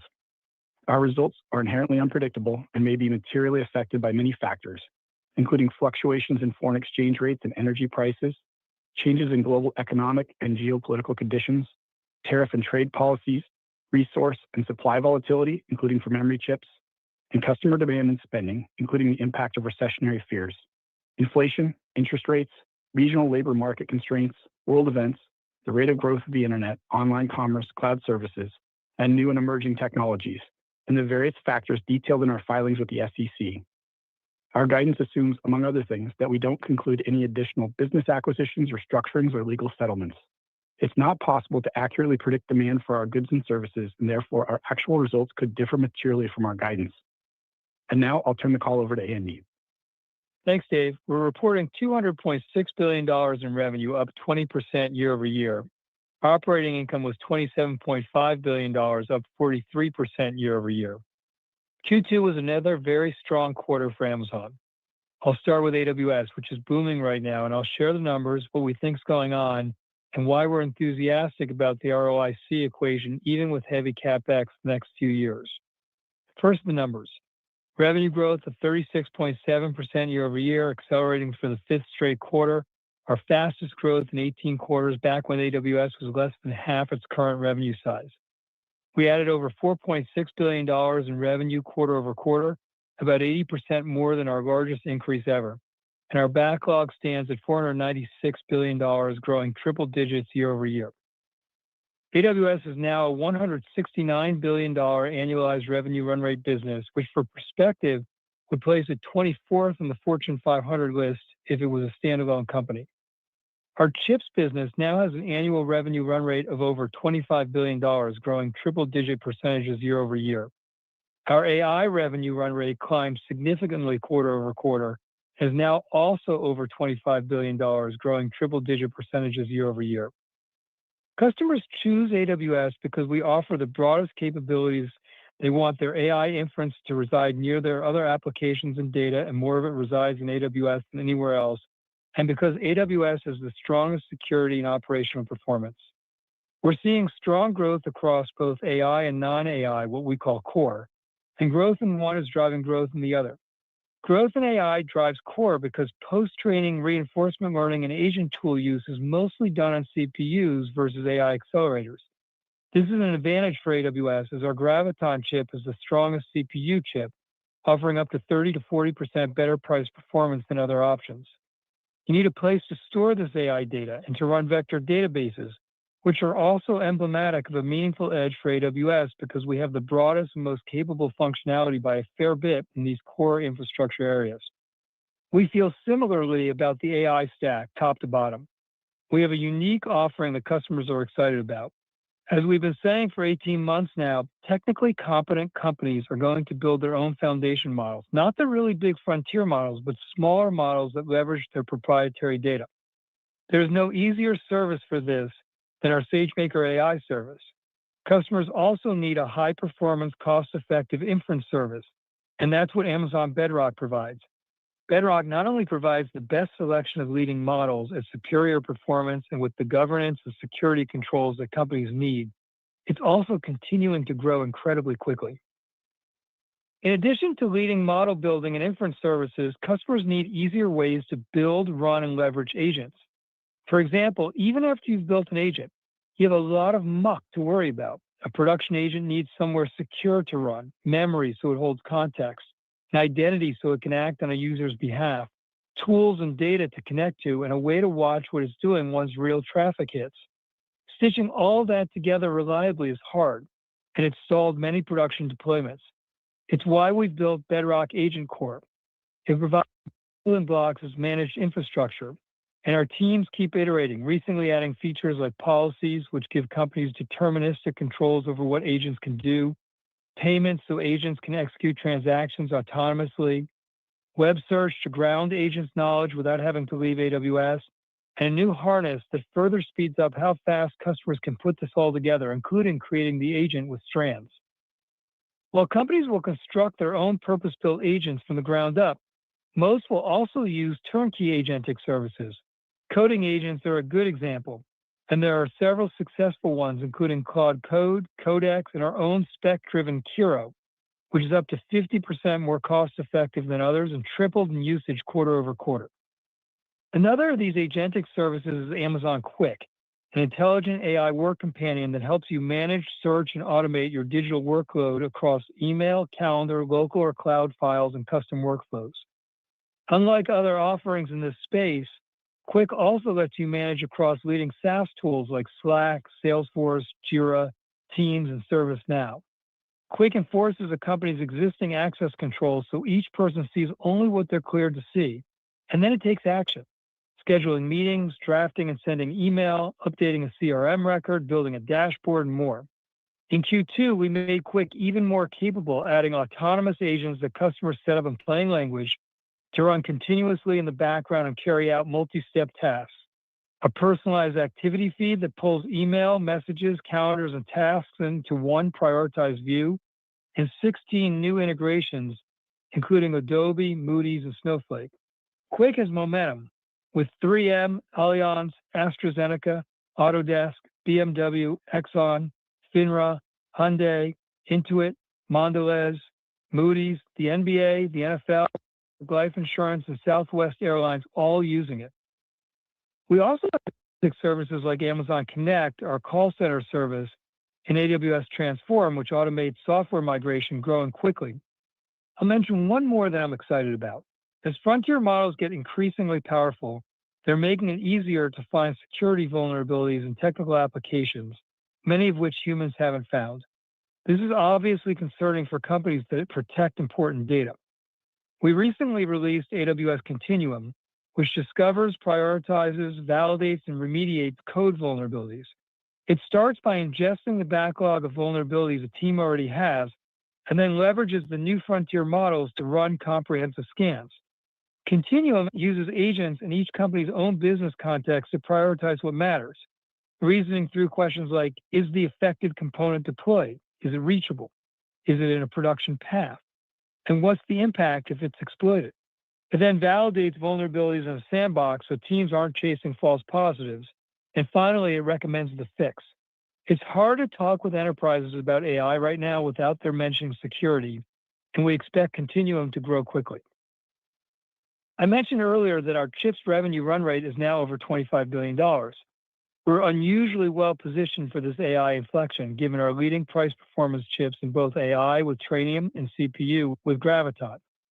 In addition to the two leading AI labs in the world, Anthropic and OpenAI, making multi-year, multi-gigawatt commitments to Trainium, an increasing number of AI startups are also adopting Trainium, including unicorns like Neurorobotics and Odyssey, joining startups like 12 Labs, Descartes, Poolside, Karakuri, Metagenemy, Neto AI, and Splash Music, and larger companies like Uber and Pinterest all adopting Trainium. Graviton is used by 98% of our top 1,000 EC2 customers. The revenue commitments have increased nearly 3 times quarter over quarter, and Graviton 5 is growing nearly 2x faster as Graviton 4 did. We also continue to have a deep partnership with NVIDIA, and will continue making AWS the best place to run NVIDIA chips, as we have customers who will run on NVIDIA for as long as we can foresee, and we believe strongly that customers want choice. Choice is good for customers, competition, and driving the cost of inference down, which customers care deeply about. Let me talk for a second about how we see this investment playing out. Earlier this year, we said we plan to invest approximately $200 billion in cash CapEx in 2026, the majority of which to support AI and AWS. At this level of spend and higher, we have clear line of sight to strong financial returns. I'll explain why. There are two major parts of the investment: the data centers and the servers and networking equipment that go into them. These have different capital cycles. Data center capital is spent starting 2 years before we can put servers into them to start monetizing. Once a data center opens with servers plugged in, we start generating significant revenue right away and then get to monetize these data centers for 30 plus years without having to spend that startup capital again. Servers and networking equipment operate on a shorter cycle. We typically purchase these a few months before putting them into service, so we have strong visibility into customer demand before we trigger the spend. If the demand isn't there, we won't spend the capital. For servers and networking equipment, on average, it takes a little less than 3 years to break even on that investment. The servers currently have a useful life of at least 5 to 6 years. And most of our AI capacity these days is being contracted for at least 5-year terms. That means that we're driving significant free cash flow on the servers and networking equipment in the 2 to 3 years after we break even. It's also worth noting that AWS has a strong track record of pulling forward break-evens on server equipment, where we've already made meaningful progress, and finding ways to extend the useful life of this equipment without sacrificing customer experience. So for our data centers, which have 30-plus year useful lives, we should get at least 5 to 6 generations of server economics like I explained earlier, with subsequent generations after the first having even better overall economics because we don't have to repeat that upfront data center investment I mentioned earlier. This means in the short term, when demand is necessitating so many data centers being built simultaneously in advance of when we can start monetizing them, we'll spend a lot of CapEx and encounter free cash flow headwinds until these data centers come online, can be monetized, and we get a few years into these servers being utilized. But as we get a few years out, and the revenue growth outpaces the incremental CapEx growth, which will happen at some point, the resulting revenue, free cash flow, and return on invested capital is very compelling. We've done this before in the first era of cloud computing, just over a longer time horizon, where demand built more gradually than it has in AI. But we see the margins and returns in AI tracking what we saw with core at the same point of evolution, actually a little ahead. We now believe we will spend approximately $220 billion in cash CapEx in 2026, the higher cost of memory pushing this number up from our prior estimate of about $200 billion. But even at that amount, we will still not have enough capacity to meet all of the demand we have in 2026, and I believe this dynamic will also be true in 2027 too. In fact, the demand we already have for 2028 is striking. And remember, enterprises are still very early in using inference at scale in their current production applications. We long believed AWS could become a few $100 billion revenue business, and now believe it'll be at least double that, and very possibly be a $1 trillion annual revenue business for us in time, with very appealing accompanying free cash flow and return on invested capital. I'll now turn to stores. We added millions of new products to our select. All right, folks, that was it. Amazon, $220 billion of CapEx, up from $200 billion. The stock is holding on. Jassy just said AWS could do $1 trillion of revenue. Any quick reaction from you guys? But Street likes it. Wow. I thought this comments on the free cash flow coming in and expanding the server life was actually good commentary. The fact that it's not budging here means that the Street's believing the ROI is going to happen. Including over 700,000 from notable brands. We also expanded ultra-low price selection on Amazon Haul in the US by nearly 20x since launch, and now have over 6 million items priced under $10. We continue offering everyday low price events. Fresh groceries now make up 6 of the top 20 bestsellers on Amazon.com. We grew the number of new customers for Amazon Pharmacy by more than 2x in the first 6 months of the year, and same-day prescription deliveries nearly 5x. We also saved customers nearly $250 million so far this year in out-of-pocket costs, up more than 400% year over year. We continue speeding up overall delivery and once again achieved record delivery speeds for customers in the first half of the year. We offer millions of items for same-day delivery with Prime, up to 40 times more selection than a typical big box retail store, and our same-day network continues to expand. Globally, we delivered over 40% more items same day or overnight in the first 6 months of the year than the same period last year. We also continue to expand our ultra-fast service, Amazon Now, which offers delivery in 30 minutes or less on thousands of everyday essentials. We added 80 new cities and towns across the U.S.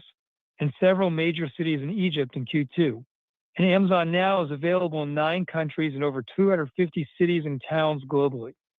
We continue to see strong customer response with over 80% growth in gross sales and units sold quarter over quarter, and we served over 60% more customers quarter over quarter.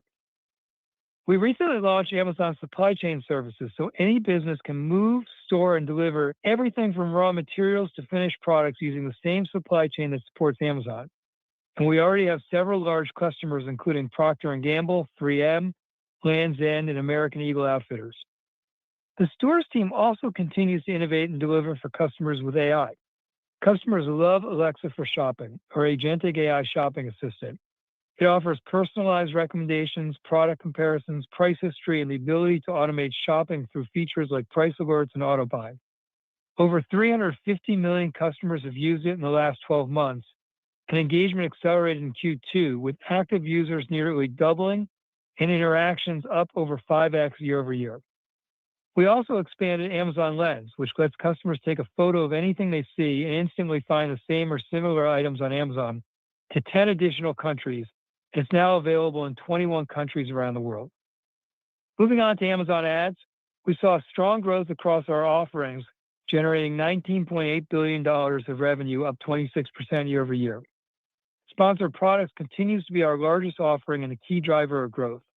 Additionally, increasingly more shoppers are discovering products in our agentic and conversational experiences, including in Alexa Plus and Alexa for Shopping.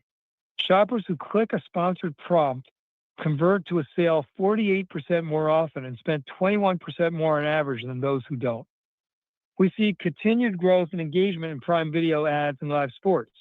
We introduced more than 30 new advertisers to the NBA in our first year, and inventory on Thursday Night Football, NBA, WNBA, and NASCAR all sold out.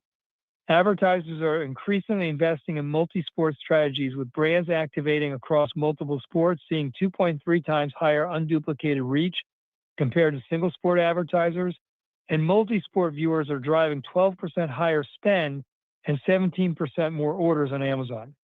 And finally, we make it easy to create, launch, and optimize full funnel campaigns using AI-powered tools, including AMZN, which turns hours of setup and targeting into minutes. Advertisers using AMZN targeting see 8% lower cost per impression and 6% lower cost per acquisition, and we've expanded it to 11 new countries this year. We're also continuing to see momentum in several other areas, and I'll mention just a few.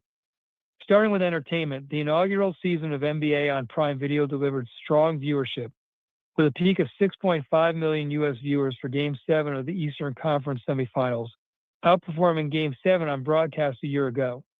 In Europe, viewership of the NBA more than doubled year over year on Prime Video, with the highest average viewership on record. We also drew 36 million viewers globally for the series premiere of Off Campus on Prime Video in its first 12 days, becoming Prime Video's #3 top viewed series debut ever. Alexa Plus expanded to Germany, Austria, France, and Brazil, and hundreds of millions of customers are using new Alexa experiences. We find that everywhere Alexa goes, it drives momentum for the business. For example, in the US, customers who use Alexa for Shopping spend an average of over 40% more per order than those who don't. And customers who've tried Alexa Plus are signing up for Prime at nearly 25% higher rates. And finally, Amazon Leo is close to 400 satellites in orbit, enough to begin initial satellite internet service this year. We already have meaningful revenue commitments from enterprises and government customers, and we have more than 20 partners who will extend the reach of our network across the globe. We continue to be in the middle of some of the biggest inflections of our lifetime, and we're building multiple new long-term businesses that will make customers' lives better and easier and lead to substantial free cash flow and return invested capital for our shareholders and business. With that, I'll turn it over to Brian. Thanks, Andy.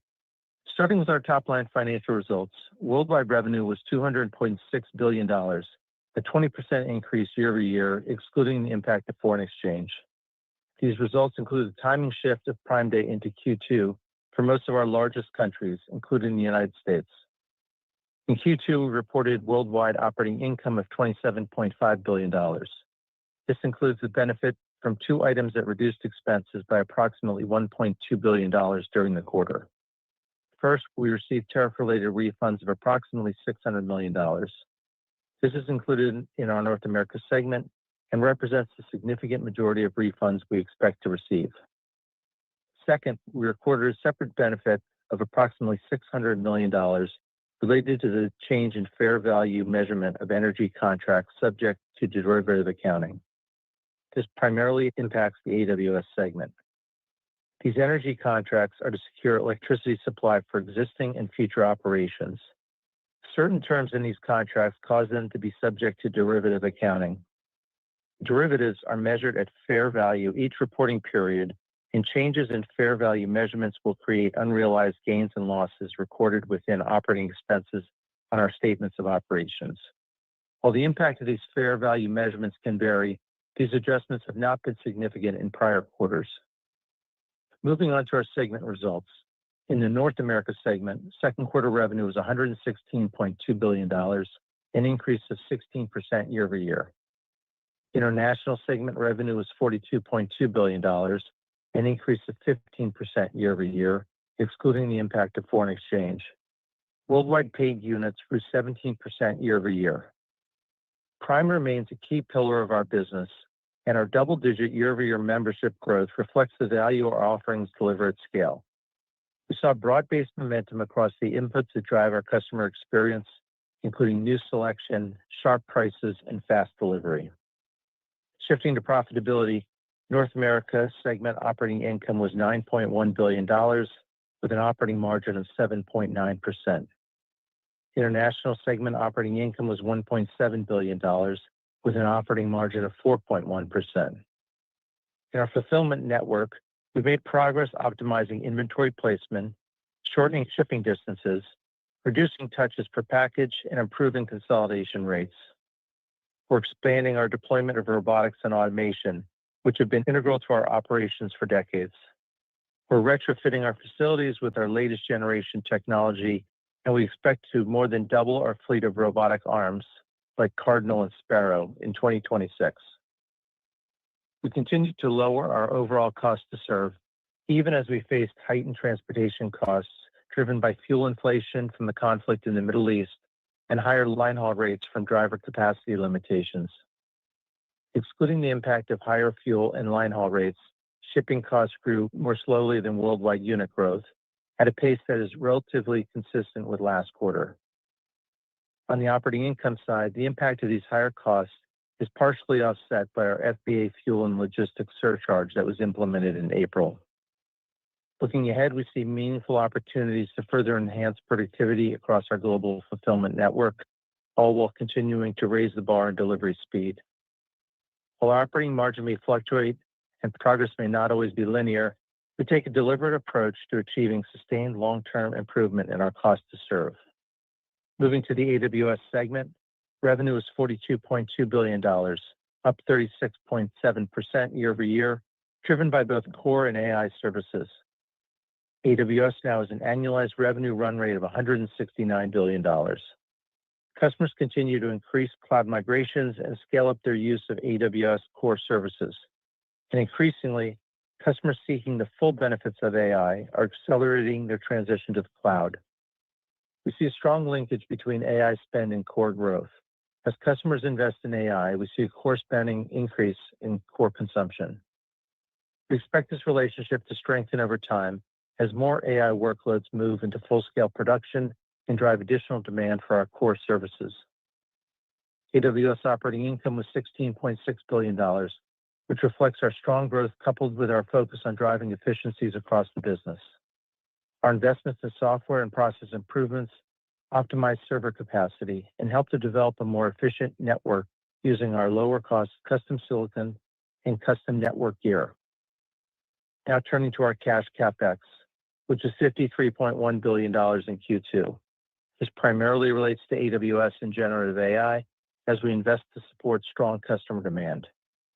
We'll continue to make significant investments, especially in generative AI, as we believe it to be a massive opportunity with the potential to drive long-term revenue and free cash flow.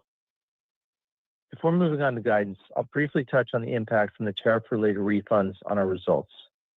We are participating in the tariff refund process, and as I mentioned earlier, we received approximately $600 million in Q2. The amount is limited for a couple of reasons. First, our teams did a lot of work forward buying and pre-positioning inventory to avoid tariff costs. Second, we are not the importer of record for the large majority of items sold in our store, given suppliers typically handle imports and pay relevant tariffs. In cases where we did see an increase in costs due to tariffs, we largely absorbed these costs rather than pass them on to customers.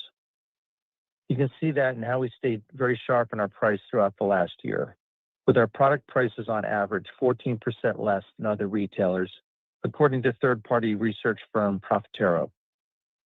We have identified a limited set of circumstances where we can trace that we pass specific import charges on to customers, and when we receive those refunds, we will proactively contact affected customers and automatically issue refunds to them.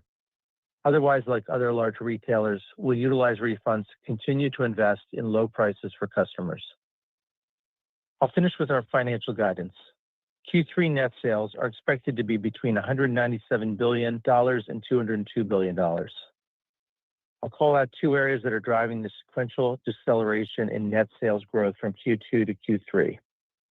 First, Prime Day timing shifted this year with the sales event occurring in Q2 for most of our large countries, including the US. In 2025, Prime Day was entirely in Q3. Excluding the impact of Prime Day in both 2025 and 2026, third quarter 2026 year-over-year growth would have been nearly 400 basis points higher. We recognize that the timing shift of Prime Day creates some noise in the modeling of our financial results. However, after adjusting for Prime Day, as we look across our stores business heading into Q3, we see strong customer engagement, growth, and a continuation of the trends that we have seen in the first half of the year. Second, the Q3 guidance anticipates an unfavorable impact of approximately 80 basis points from the year-over-year changes in foreign exchange rates based on current rates. Q3 operating income is expected to be between $22.5 billion and $26.5 billion. I want to thank our teams across the company for their hard work and focus on customers. We'll continue to work to deliver more value to the broad range of customers we serve across each of our businesses, which is the only reliable way to create lasting value for our shareholders. With that, let's move on to your questions. Thank you. At this time, we will now open the call up for questions. We ask each caller to please limit yourself to one question. If you would like to ask a question, please press star one on your keypad. We ask that when you pose your question, you pick up your handsets to provide optimum sound quality. Once again, to initiate a question, please press star, then one on your touch-tone telephone at this time. Please hold while we poll for questions.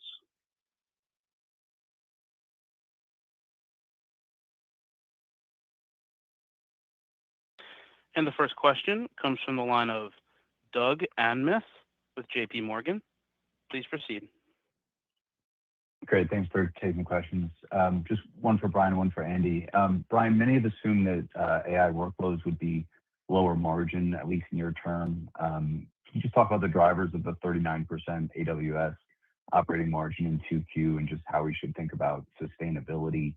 And then, Andy, strong Bedrock traction with customers spending more in the quarter than in all the prior quarters combined. But when you think about the full stack offering, does Amazon need its own leading model toward the frontier? Thank you. Doug, let me start with the first question. Yes, we're pleased with the growth in both revenue and also margin expansion that we had in AWS in Q2, especially given the size of our business. You're seeing, despite the large investments, AWS margins have continued to remain strong, and we're up 650 basis points year over year. 520 basis points if you exclude the derivative accounting gain that I mentioned. We've said before these margins will fluctuate. They're based on a number of factors, including our investment levels, mix of products, mix of AI versus non-AI. But I would say that the profitability you're seeing from AWS isn't random. It's a result of disciplined efficiency gains, capacity optimization, which we benefited quite a bit from in Q2, and always closely managing our fixed costs. So again, they'll fluctuate, but very strong performance year over year, and we'll take it. Yeah, I'll just add one other thing to what Brian said, which is, as I mentioned in my opening comments, we see the AI business following very much the same type of margin trajectory that we saw in the core business before, and it's a little bit ahead of that pace that we saw. So we're optimistic about that. On the question about Bedrock and our own frontier model, so my view of it is that AWS and Amazon can have a wildly successful business without its own frontier model, and a lot of that is because there is not going to be one model to rule the world. You already see that right now. You see it. It's not just Anthropic or it's not just OpenAI. You see increasingly more and more companies being interested in the open models as well. And we have all of them in Bedrock. And it's one of the many reasons why Bedrock is growing so quickly. If you're a company that's building important AI applications, you want to make sure that you have the ability to use all the available models. They're going to each leapfrog each other at different times. They're going to have lots of different models that actually are comparable in capabilities. And you want that leading selection with the right price performance and with the right governance and security. And there's nothing like Bedrock that provides that right now. And we use those models as well. All that said, we are pursuing our own frontier model, and we're doing it for a few reasons. First of which is it just gives us additional control over cost for our own consumer applications, but also we're trying to drive costs down for customers. And having a player like ourselves that's always focused on trying to take the price performance and the cost down for customers all the time, we think will help keep the models more cost effective for customers.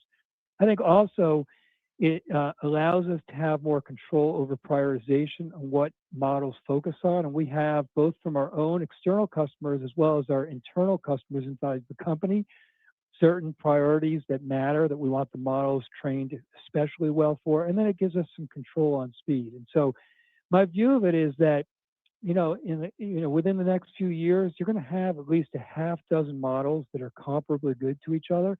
They'll all be in Bedrock, and one of them will be ours.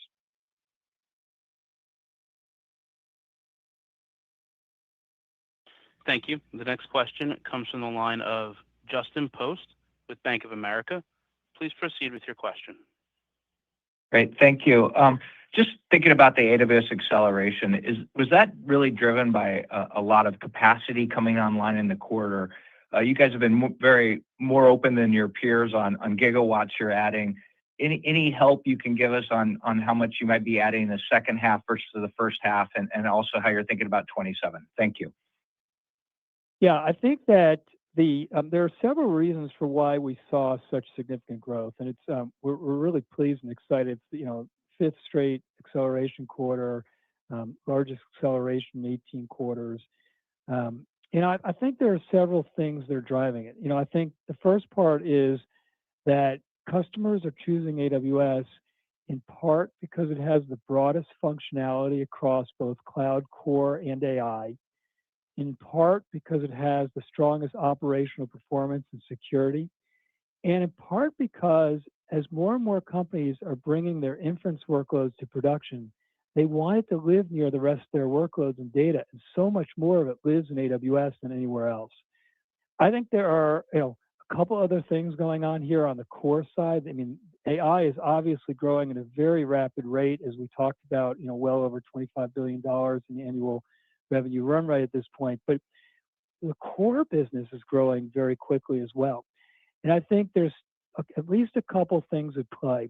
One is that increasingly more enterprises are building their transformation plan to move from on-premises to the cloud. Remember, by the way, that 85% of the global IT spend is still on premises. That equation is going to flip in the next 10 to 20 years. And you see more and more enterprises that are moving and building plans to move to the cloud. And we're winning the lion's share of those with the capabilities I mentioned earlier and the advantages. And then AI is growing, at such a rapid rate, and it's pulling along core alongside of it. And that's because the post-training and the reinforcement learning and all the agentic tool use is being driven on CPU and core.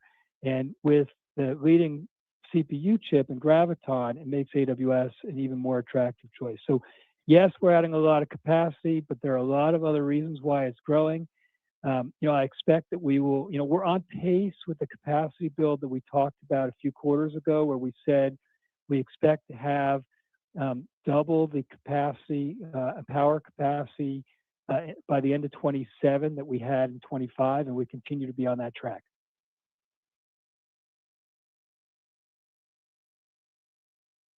Thank you. The next question comes from the line of Brian Nowak with Morgan Stanley. Please proceed with your question. Thanks for taking my questions. I have two, Andy. I appreciate the color on the long-lived data centers investments versus the server and network investments. Just the question is, as you sort of look into 2027, you look at the demand that's coming, et cetera, are you at a point where you're going to be able to start to slow that long-lived data center spend at all in 27, or is that just too soon, where you're still going to have to be opening up new data centers for the next 2, 3, 4 years as you look into 27? That's number one. Second one, in the past 90 days or so, the company's talked publicly about selling Trainium at some point to third-party data centers. How do you think about when you could do that, and just sort of the ROIC on that versus core AWS loads? Well, on the first question, Brian, we have so much demand right now.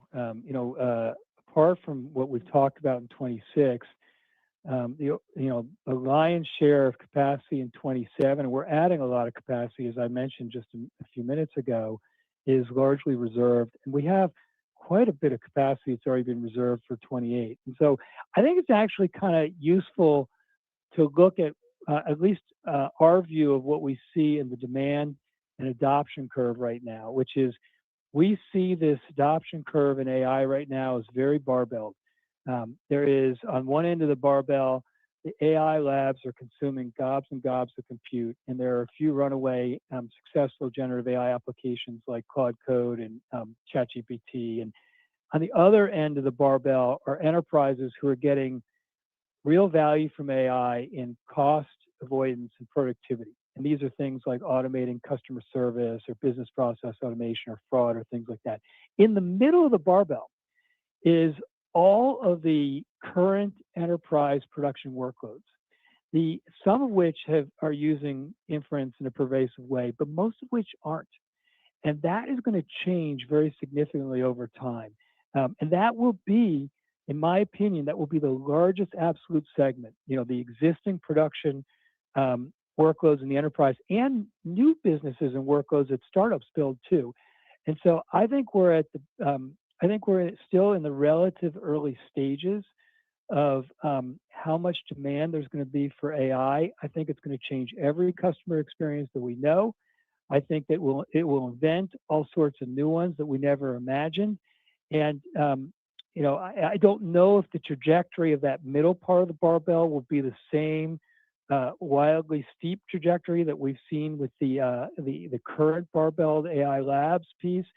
But we have a lot of demand in front of us, and we're going to invest in this business to continue to be the significant market segment leader that we are today.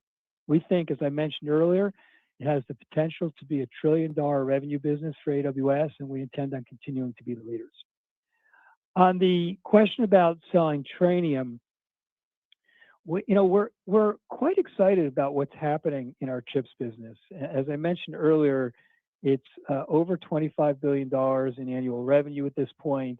We think we have the leading price performance chip in both the AI space with Trainium and in the CPU space with Graviton.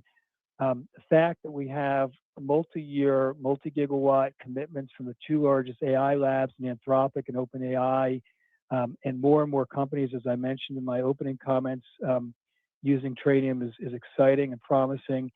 And we just have an incredible amount of demand for Tradium. So there are a lot of customers who are very excited about using it in the form that we're providing right now. We do have an increasing number of customers who are interested in us providing the Tradium chips to them separate from, even from our cloud. And we're actively having those conversations and exploring, and I expect there's a real chance we'll do that in the future.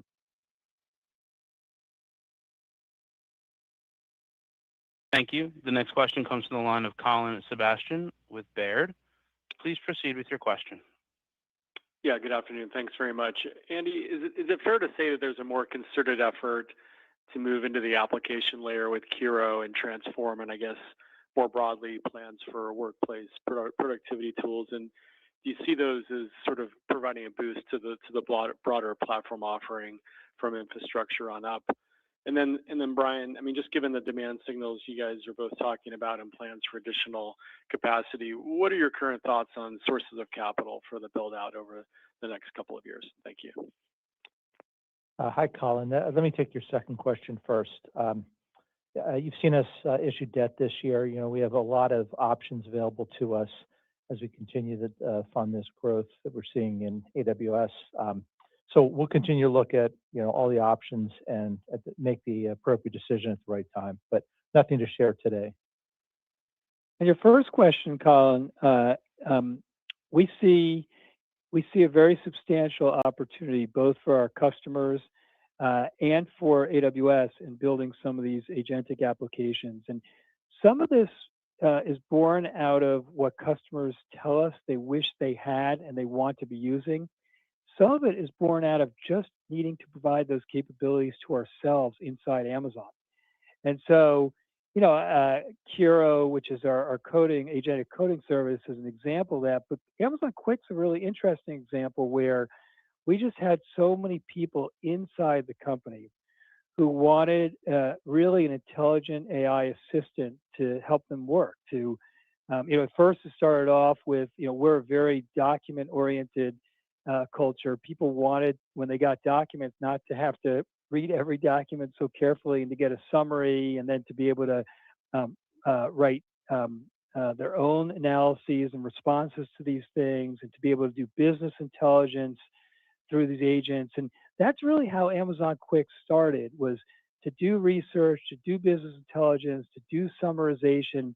And then we had so many people inside the company using it that they said, can't you actually find a way to make it much more productive and easier for us to manage our email, to manage our Slack communications, to manage our calendar, and to use all those things together? And that's really this next instantiation of Amazon Quick. And as I mentioned in my opening comments, it's pretty remarkable not only how fast it's taken off inside Amazon, but how many external enterprises have put it into production with a very large number of people at their companies. And we see that opportunity up and down, kind of the different needs of companies.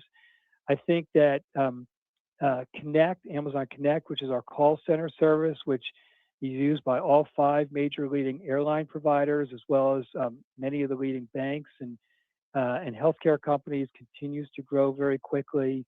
AWS Transform, which makes it much easier to migrate software, is super useful for enterprises. And then the latest one we just launched with Continuum, it's really hard to have a conversation with a large company about AI right now where they don't actually ask you about security, with just all the noise and the hype about the security risks with the most current powerful models. And so Continuum really allows them to use those models productively, to find their own vulnerabilities in their code, to design the fixes, and to help them deploy them. And those are kind of the first set of them. They all have very high promise, but there are several others that we're working on, and we think that's going to be very helpful for customers and our business.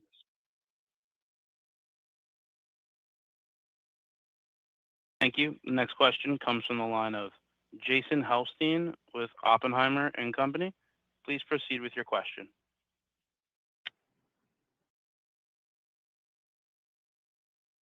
Jason, your line is now live.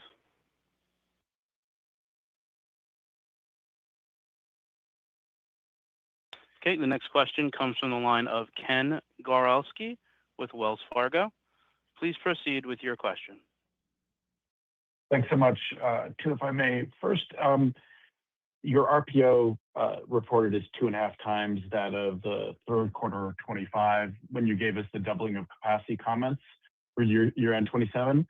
How does that RPO number and the massive expansion there impact your outlook for future capacity? I know that you talked about through year-end 27, but maybe at least qualitatively, if you could touch upon what the RPO means for 28 and beyond capacity. And the second one related is you raised your CapEx guidance this year for some supply chain inflation. Could you talk about how your pricing strategy at AWS incorporates future cost inflation? Your longer term contracts allow for stable return profiles despite cost inflation. Thank you. Yeah, I'll start on the backlog number. Yeah, to your point, it's very substantially continuing to grow.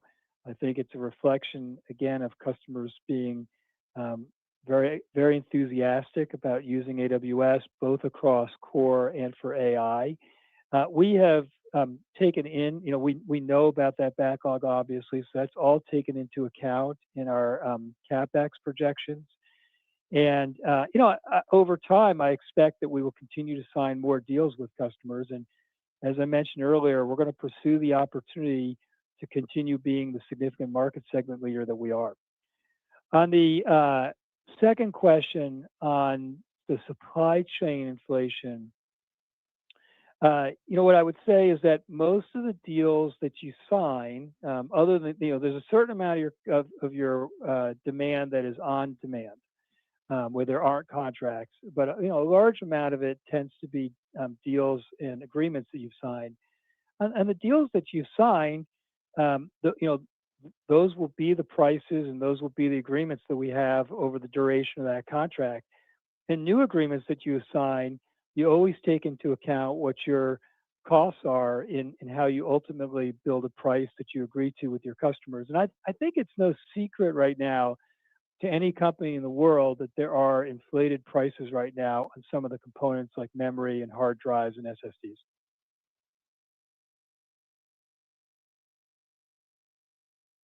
Thank you. Our final question comes from the line of Eric Sheridan with Goldman Sachs. Please proceed with your question. Thanks so much for taking the question. Maybe pivoting to the commerce business. When you're talking about scaling some of your initiatives around fast commerce and a wider array of supply of groceries and everyday essentials, can you talk a little bit about the signal you're getting from consumers in terms of either adoption rates of those services or what it's doing to overall spend trends, and whether there's any countries or geographies where you're seeing different outcomes as you launch and scale some of those services? Thanks so much. Yeah, we are quite enthusiastic and excited about the pace with which we are growing the amount of everyday essentials as well as perishables in the business right now. And I think some of that has to do with the broader selection we have, and some of that has to do with just how fast our delivery has gotten over the last 2 to 3 years. And when you can deliver items to people, when you have that broad selection like we do at low prices, and you can deliver that selection to people as fast as we are right now, people consider you for a lot more of their total purchases and shopping visits. And we've talked for a while about grocery, and we have a very large business in that space. It's last year it was over $150 billion in gross merchandise sales, making us the second largest grocer in the U.S. And a lot of that are non-perishables. The middle aisles that you'd find in a grocery store where you have consumables and canned goods and beauty items and pharmaceutical items. A big chunk of it is our Whole Foods Market business, which is the leading organic grocer out there. And if you look at the growth in geographies that Whole Foods Markets are in, they're significantly outpacing the growth of comparable grocers, and the profit trajectory continues to trend the right way as well. And we found a new format there in Daily Shop in urban settings. It's off to an amazing start that we're expanding very rapidly. And then we always knew that if we wanted to serve the number of customers who want us to serve them and that we want to serve, we had to find a way to offer mass brands and perishables in a significant way. And we've tried lots of experiments over the last few years, as we've talked about on this call for a few years. But we have finally found something that is a real needle mover for us in offering perishables in our same-day facilities, that we're now able to offer same-day perishables in 2,300 cities around the U.S. If you look in those cities, 9 of the top 10 bestsellers in those geographies are perishables. You know, the number of monthly active perishable customers has increased 50% since the start of this year. And for same-day orders with perishables, on average, they average 3 times more units per order. And so we're just seeing very significant traction in our everyday essentials and in our grocery items. And we're not done experimenting, by the way, with other physical formats in the grocery side, but we've hit on something with same-day perishables in our same-day facilities that's changing the trajectory of our everyday essentials business. Joining us on the call today and for your questions. A replay will be available on our investor relations website for at least 3 months. We appreciate your interest in Amazon and look forward to speaking with you again next quarter.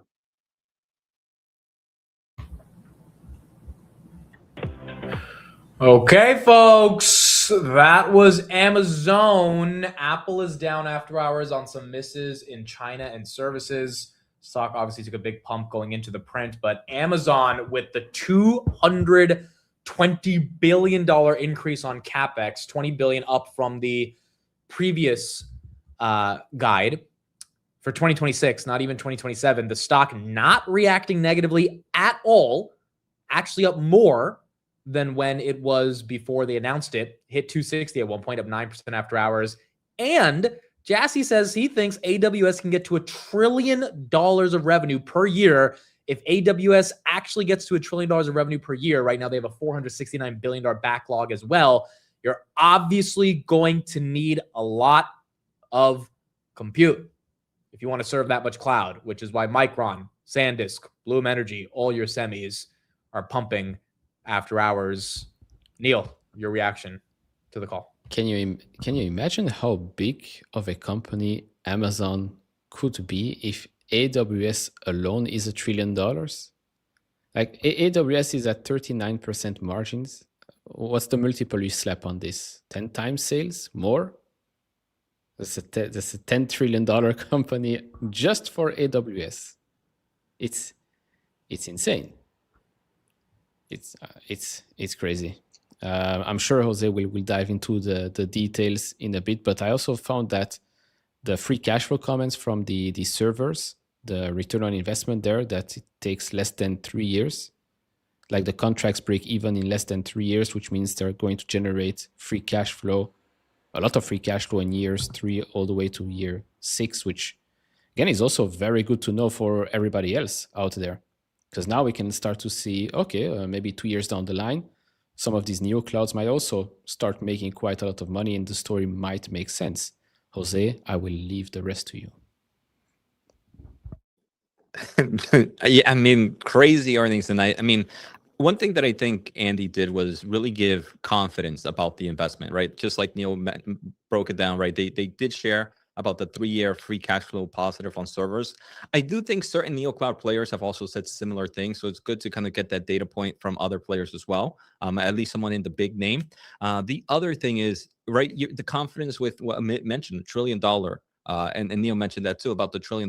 It gives confidence on that CapEx. It's like, this is a goal. Like no other player has given you a goal of what they expect to achieve with this investment. And they even mentioned that they're already seeing visibility for demand for capacity in 2028, right? They're like, we're pretty much what we're building in 2027 is sold. And the visibility for 2028 is crazy. And the final thing I would say is like, they started off, he started off the earnings pretty insane. He says, AWS, which is booming, and I will share the numbers, what we think is going on and why we are excited about the ROI equation even with heavy capex next few years. So I mean, semiconductor AI investors should be very, very excited after this. And yeah, I think the big thing here is they gave confidence, right? They gave confidence where the other players, they were, and also I feel like every other, Google did it too, but I feel like Meta and Microsoft were like a little hesitant. They're like, if we don't see a return, we can do this instead. We can do this instead. But Amazon didn't give you an option. They said the way they gave it, it was full confidence. This AI solution, these AI servers are going to make us money. We don't have a plan B because we don't think we need a plan B. And I wonder if that confidence is also kind of helping investors feel a little bit more comfortable with their capex. I 100% agree with you, Jose. I think the reason the stock's actually up is because the confidence that Jassy was speaking, and Jassy's always been really good at kind of explaining his vision and saying it with some level of enthusiasm that makes you believe in what he's saying. But he kept mentioning 2028 demand is already getting booked, implying that, and you know, cloud code, agentic inference, all this stuff that was the reasoning behind it. But to your point, when he said we're increasing capex, we saw a little red candle. And then within seconds, when Jassy was talking about why we're so confident in the capex and the negative free cash flow, for now, he compared it to the original AWS business in 2006 when they started generating losses to be able to build out cloud computing. The stock went back up, right? It was almost like the market was like, all right, yeah, like go ahead, spend the money. And, you know, this entire year has been back and forth on like, should they spend? Should they not spend? Should they spend? Should they not spend? I feel like this was one of those calls that really solidified why they are spending. And it's kind of tough for the market to not take the semis up after hour, because obviously if they're spending, you need the semi stack. But also Jassy made you feel like there really is a reason to spend. Zuckerberg didn't make you feel like that yesterday, which is why the stock is down. Nonetheless, all of these guys will probably continue to spend, and all of them probably will get a meaningful ROI. And if Amazon's going to get 39% operating margins on 40% growth on AWS, then you know the stock's likely to go higher. Especially since we are at the start of the build out, and they say it, right, the shell spend is something that they don't have to repeat every 5 years, right? It's something you do once, and then it's like a maybe not meaningful percent of your overall spend, but it's definitely close to 10%, for some maybe a little bit more, maybe a little bit less, and that's something you don't have to repeat every 5 years, which means that cost is going to come down in the future when you're going to see way more efficiencies, because I also believe that the cost of memory is going to come down. Everyone's going to be way more efficient. So naturally, all of these companies will just become more profitable while spend drag goes down. So, yeah, we're only going to go up. And one more thing I thought that was good for just evidence is I feel like one of the big a big bearish case around here is that AI servers are lower margins than your traditional servers. And I think Neil kind of touched on this a little bit when he was just talking, but that the margins on AI servers are on par and better than expected compared to when they really started AWS with kind of those traditional. So that's giving you this clarity that AI servers isn't as weak as kind of some of the bears or some of the negative stories are out there telling you. Yeah, I agree. This was the quarter that we needed on a good day. Like, I don't know if the stock's going to hold this tomorrow. It's a Friday. You have whatever macro stuff, but like if the stock were to go back down to 220, 235, now they've got these updated numbers. The fun thing about when a company executes and the stock goes down, you kind of feel excited to buy the dip. So this was a good quarter. I mean, I don't see the red flags in this, especially given operating margins are at 13.7%. I think they did the best job explaining why they're spending on CapEx. And, you know, we haven't even really gotten into the robotics revolution that Amazon should play a role in. They're already projected to be the first $1 trillion revenue company. Now Jassy's like AWS will be $1 trillion by itself. It's like, it feels like this was the best Max 7 earnings I think we've had so far. All right, folks. That is it for us. Thank you all for joining. We will be back next week, or I'll be back tomorrow. But the earnings will be back next week. I'm sure I'll be streaming with these guys next week. AMD, I believe Tuesday, will be a big one for everybody. Palantir on Monday, I'll be streaming that. We got Grab. SanDisk on Wednesday, Grab. We have Zeta. We have Celsius, D-Wave, Shopify, Uber, Disney, Spotify. A lot of companies that we'll be looking at next week. But most of the major earnings are out of the way. I think NVIDIA really should be closer to 215 right now after those Amazon earnings. So I'm excited for NVIDIA's numbers. But if the market's happy with the CapEx spend and NVIDIA gets to be proven right about the CapEx continuing to be spent, NVIDIA should be one of the big winners. And so below 200, hopefully we see that one catch a bid. Part 2 is happening soon, like AMD and then all of the neo clouds. The Nebius CoreWeave, they're going to report. I don't know when Oracle is, but I think we have maybe a little bit of time on that. Right.